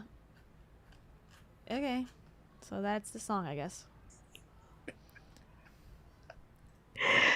And at the end, I said, okay. That was a lot. Full send, period. On this, period. On you, period. On whatever is or isn't happening, period. Insane. Call the psych ward. Call the police. Call the police. Call the psych ward. I mean, how did that feel to get? Were you like, this chick is psycho? I was so excited. Were you? I was smiling. I was Why? crying. I was like, What? I was so excited. Why? It was all mutual. It was just God, this guy's so full of shit. He is so full of shit. Something ain't right with this guy. Heidi, I'm used to. She's been this way for quite a while. And it's clear to anyone that cares about her at all to like look at her and go, what is actually happening over a course of time? Let her go to therapy before she gets into another relationship. Let her kids grow up and out of the house before she gets into another relationship. This guy is like, I'm in. I put 4 days of effort in and I got this chick. It's crazy. magic. Crazy it was the other half of myself. Mm-hmm. I was the other half of you. I know. That's not how it There's works. there's no questions here. I never. There's nothing to You guys have been together less than a year. figure out. I know. Lord. Yeah, and yeah, okay, so that's that. I would love to hear from his ex-wife. Oh my God, I'm sure she's got the best insight. After 23 years of marriage to this woman, within 5 days, he's found his other half through DMing. Yeah, I want to hear from her what her 2 cents are on the matter. You're in an airplane. I'm like on a walk trying to like alleviate my stress and anxiety of life. And I remember getting that and just being like, this is so beautiful. Yeah, you know, and what's really interesting, because I haven't read that in a very long time. It's really I will say part 2 of their love story is way more interesting than part 1. interesting to, because that kind of stuff is really fleeting often. You know, you can have feelings like that and people can be like, oh, I felt that for a minute. But totally, it's interesting to be, okay, just spoiler alert. We went on a date. April 29th was, so that was like 2 weeks later. Fully out of my relationship. Yeah. Let's be clear. Oh, good. She gave it 2 weeks. Whew. I was worried that she didn't give herself enough time to recover. You were actually coming to Arizona for a work thing. And Sure. Yeah, right. we decided to meet up. And it is so, I by the way, before you even flew to Arizona, I had already told my mom and Bruce and Kira that I was going to marry you. And I have never said that about anyone. Like I had a soundbite previously that said, you are going to marry Dave Hollis, talking about herself. So, yeah. Said, you know, like when I'm getting married, which has happened a few times, you know, it's like, oh yeah, I'm going to marry that person. But like, this was like I've never met him. I've never met him. And I actually already know. Like, I already know. And I remember Bruce was like, okay. Like, I can hear his voice say that. Yeah, they're sick of your shit. Work thing has no job. So true. So funny. And my mom was like, okay. Oh, yeah. Crazy Heidi. Yeah. But, you know, it was funny because I could hear doubt in everyone because it's been, you know, how many relationships have I had? And it's been so cool to like just what that letter was to you that day. Everything's only amplified today. Like 1 year later, amplified. Like, and it not to say it hasn't been hard because you've been going through a lot in your life, and we live in different places. Like, yeah, teenage kids. And life is hard, but like, I feel like every hard thing is so. Like life's gonna be hard no matter what. I think the question is, who do you want to go through the hard with? You are hard my on, favorite am I right? person. Sorry. To go through any hard with. Same. It's just I love you so much. She's convincing me. I'm so convinced by their love. This is really how you convince people that you're deeply in love, is you talk for 3 hours about how much you love each other. For sure. That is proving the point.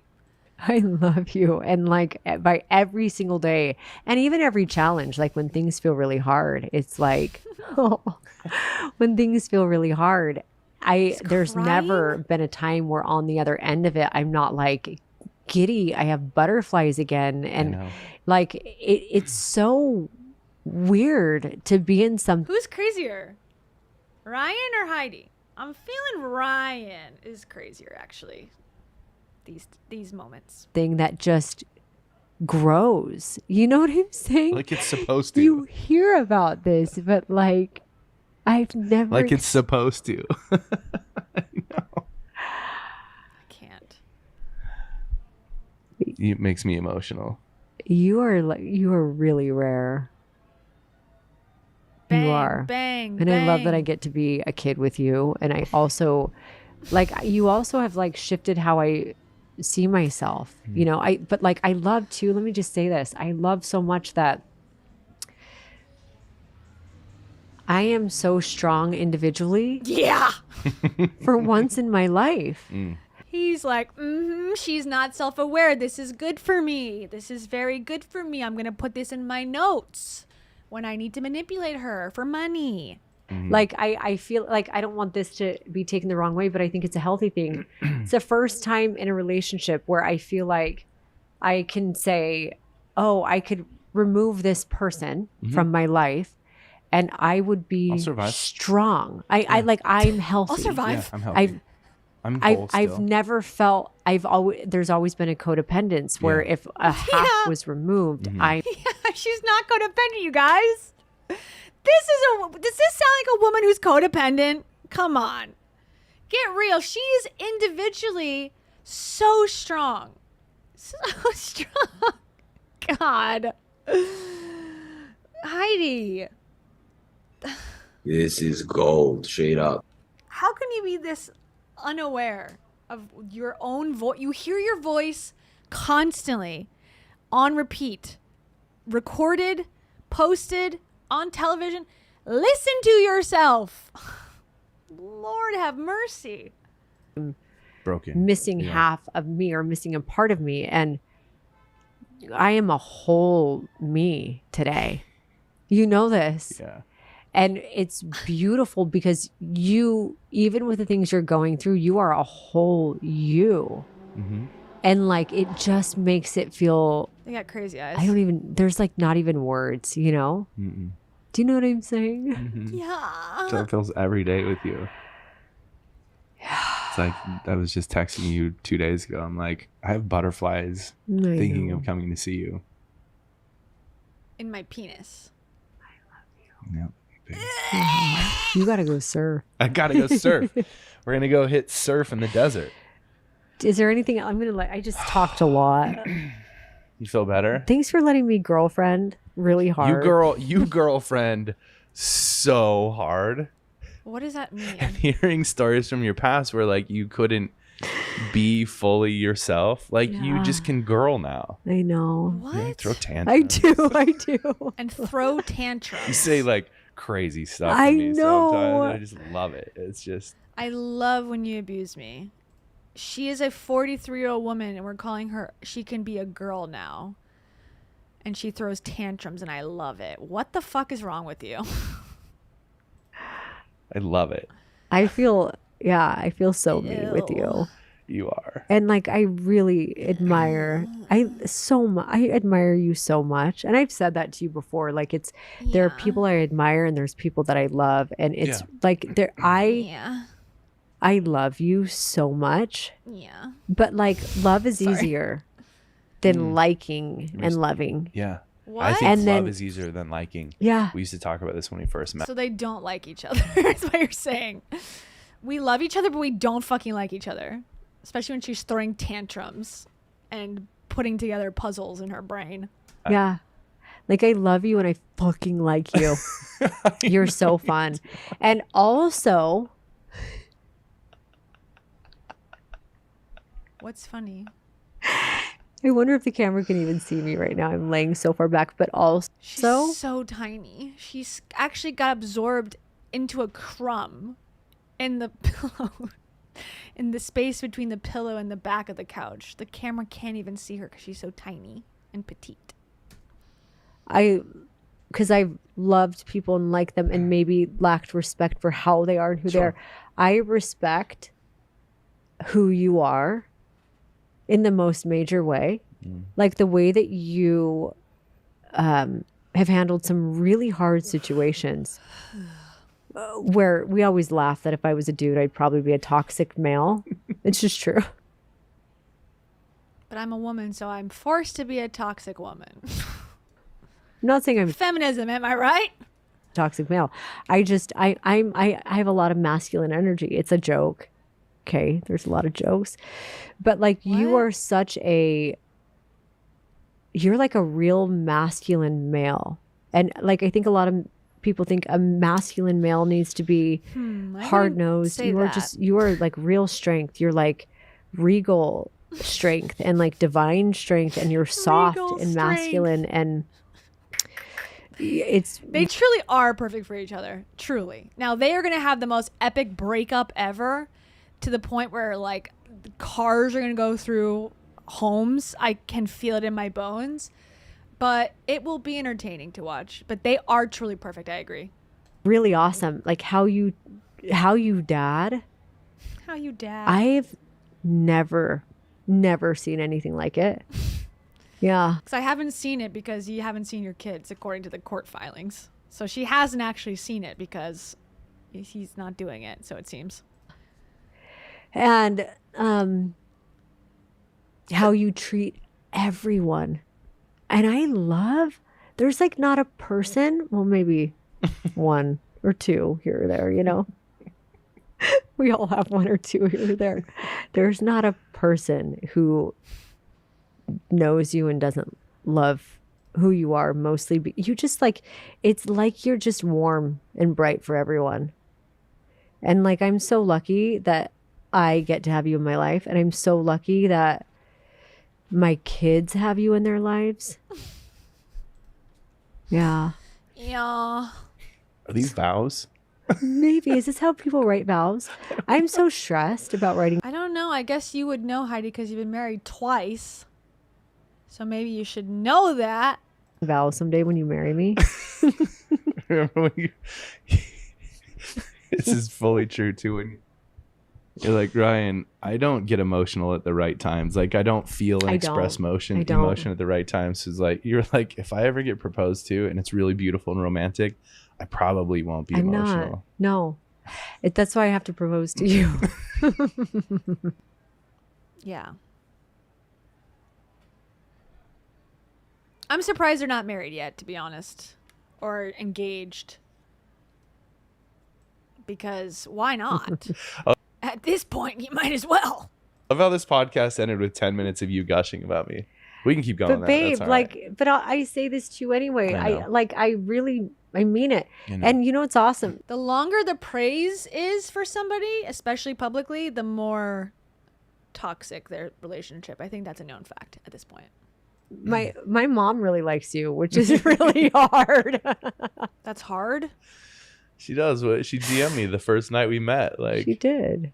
Gushing about you, actually. Yeah, I think, it's been hard for my... Why is it hard? I don't get it. Family to see like me go through so many relationships and try to make all of them the one. Sure. Again, you're so close to self-awareness. You're so close. And yet, straight through. Doesn't hear herself. And so naturally when you came up, I actually remember saying, I'm like, if my mom likes you, you're not the one. Remember that? Because some of the ones that she's liked and approved, I'm like, are you kidding me? Again, intuition, ignored.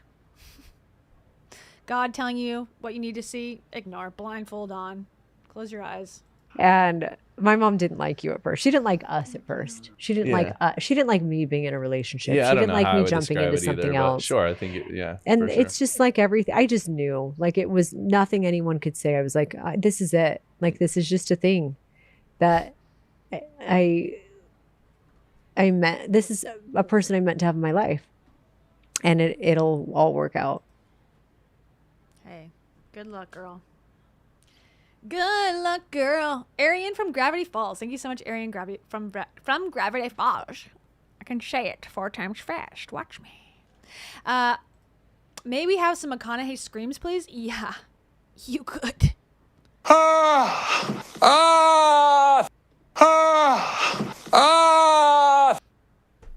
That's the sound they're going to be making right after they turn off this podcast recording and they get to business, because now he's got to say thank you. Thank you, Heidi, for praising me on your podcast. Her charisma is straight up off the charts. Big facts. This whole podcast? This situation is a red flag. I'm getting emotional right now. Thank you. Hold on. It's going to load. It's going to load. Oh, thank you, Amy. Amy, right LX8RN. I almost always get it twisted in my brain. I have to repeat it correctly in my mind. Thank you for the gift of memberships. Thank you. Right now. Buzzing with joy. That's everybody right now. This is gold, straight up. Thank you. Okay. I am getting emotional For everyone. right now. And I do think you give me a place to allow my best self to come out every day. I love it. Thanks, babe. I love it. Happy anniversary. Happy anniversary. I got you some presents. You got me the same present multiple times because you forgot you ordered it, even though it was in your backseat. It's wrapped. I'll have to give it to you later. All right. Should we wrap this podcast up? We should. You got kids to get. Yeah, I got kids surf to get. session to hit. If anyone's still here. She's got kids to get. He's got a surf session to hit. Well, if that ain't domestic labor separation, I don't know. Thank you. This was fun. I'm not even sure what we totally said, if I remember correctly. You're gonna have to listen back I'll to be this. editing everything, so. Oh, he's editing it. Great. I love you. Thank I love you. I love you. Thank you. And everyone listening, I love you guys. Thank you for listening. And that's it. That's it. Go the fuck home. Go the fuck home indeed. You pay your child support, bitch. Bitch.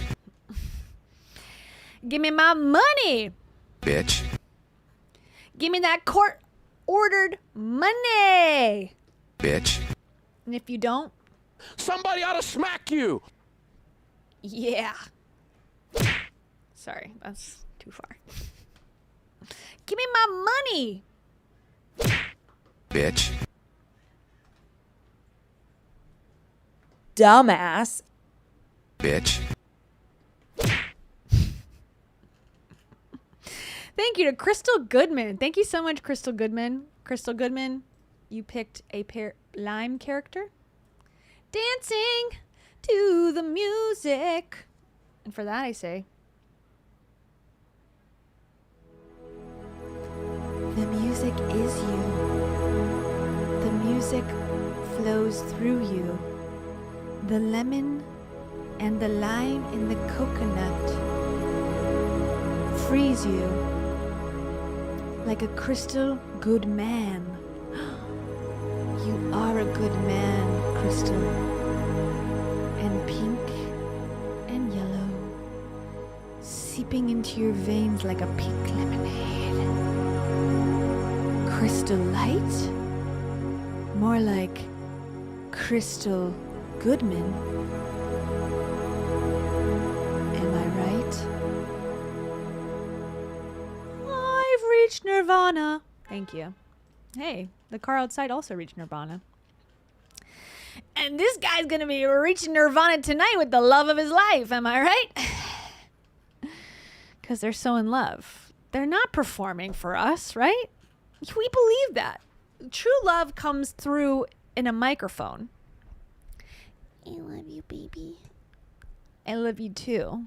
We didn't get to the bottom of who that other woman was and what the misunderstanding was, so I guess we'll just put our thumb up our ass and hope that they drop it later, because I got no details, and that's it. But she's never been happier. Look at her face. She's thrilled, and that's saying something.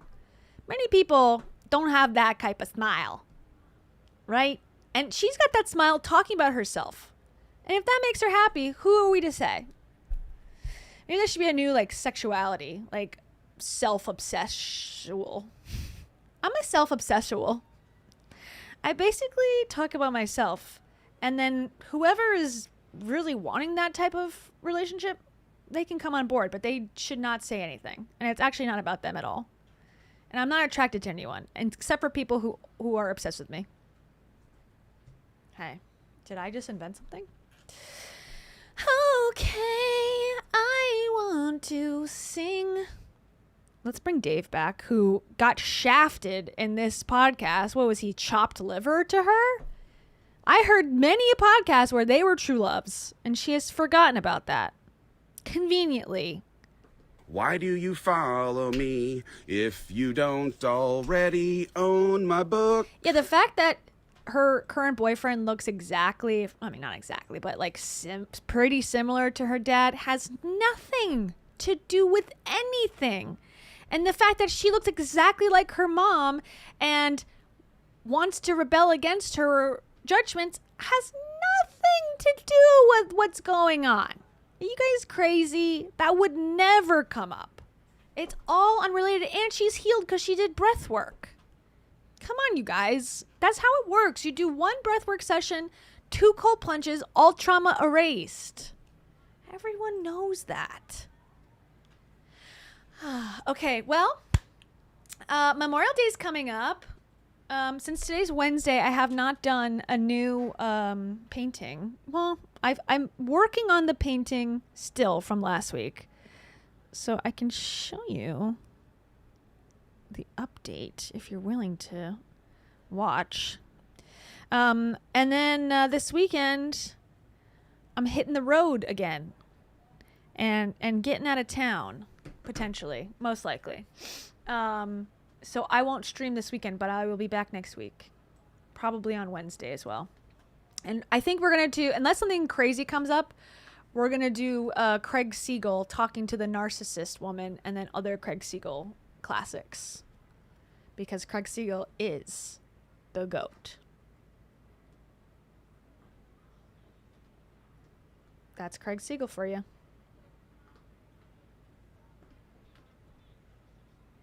Eating Skittles and watching Oprah reruns. How come I never have what I'm looking for? How come? Ever. In my gosh darn life. Okay. I couldn't tell you where the Craig Siegel bites are. Anyways. Here's my painting updated. Okay, this was the inspo in addition to the other inspo, right?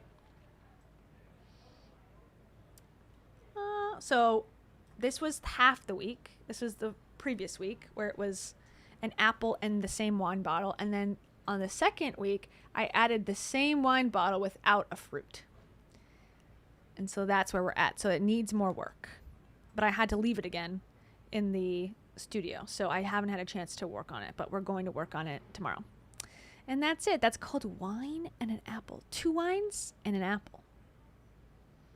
And it'll have to be, you know, as you can see, you can obviously see the line in between. But I think I matched the colors pretty well. Pinchos. Auntie Ray Ray. I speak Spanish pretty well. Pinchos. And that's it. So that is my update on painting. I have 2 weeks left. So I'm going to finish this one. And then I got one more. One final capstone. And then I'll be done. And then tennis starts. So I'm going to keep it on Wednesdays, to the stream on Wednesdays, because tennis is going to start on Thursday. Right, Taro? She doesn't want me to go to tennis. She wants me to stay home and pet her only. And I would love to do that too. But sometimes you got to get some exercise. So I have more strength to pet her. I have a worm. I don't have a worm. I'm just very strong. Thank you. Here's my arms. Okay. Enough. I have been lifting and I feel like it's working. Thank you. Okay. Time to sing my song. Taro, you're going to join me? And then that's it. I'm working on other scripted stuff. It takes forever. I need to prioritize it more. I'm in a rough place with work. Not rough, it's just a lot of work all of a sudden came up, so I've been behind. And I've been having fun, and I know I need to stop having fun and start getting real by editing. And I will. But it's taking me a while. And life is about balance, am I right? Anyways, toodaloo, good night. I will sing my song now. If you'd like to get your name sung at the end of live streams, please join the membership. Join the membership anyways, because that really helps me. And it helps if you want to just support either tier. Lower tier is totally fine. There's not a lot of perks. You do get emojis and emotes that I have not kept up with, and I need to be better about that also. But if you just like the content, you want to help me out pero maybe, great way to do it. If you want to really be involved, you can get your name at the end of the credits, and then I'll sing you a little song, a little ditty from me. And that helps me as well. Thank you. Bye. As Taro cries in the distance, Come on. Come up. Tarot. What do you know? Starry Nights EXE. You are gonna be so sexy in the moonlight. Nicole Campbell, do you have a flashlight to bring your light across the world in the darkness that is here? A console. I gotta turn the stove on to get as warm as your soul is.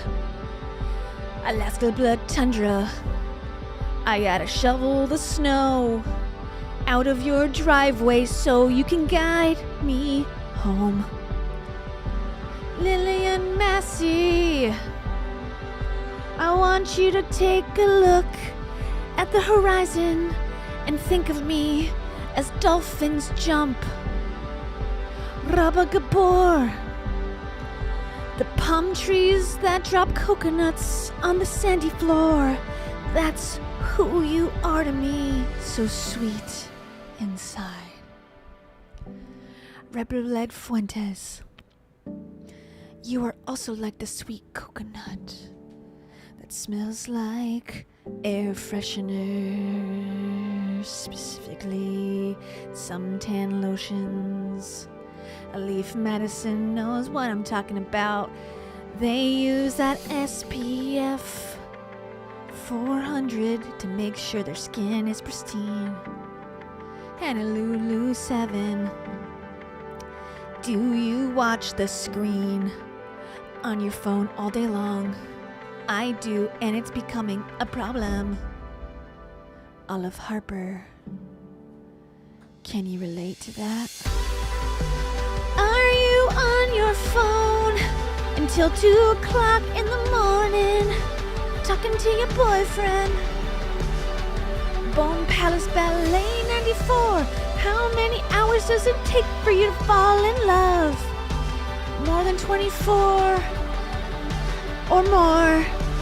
Heidi only takes 2 days. Gracie Charlie loves cats. True love is found just like that. Randomly talking through voice memos. Farley Burge, I love you so much, and you know that, right? You're so royal and pristine. Shanda Gulick, I have just one little flick to put your lights on and put your crown on. Tear Ann 11, you were sent the number 7 because you are so lucky to me. And I hope you know that love is free. 99. Thank you. Good night.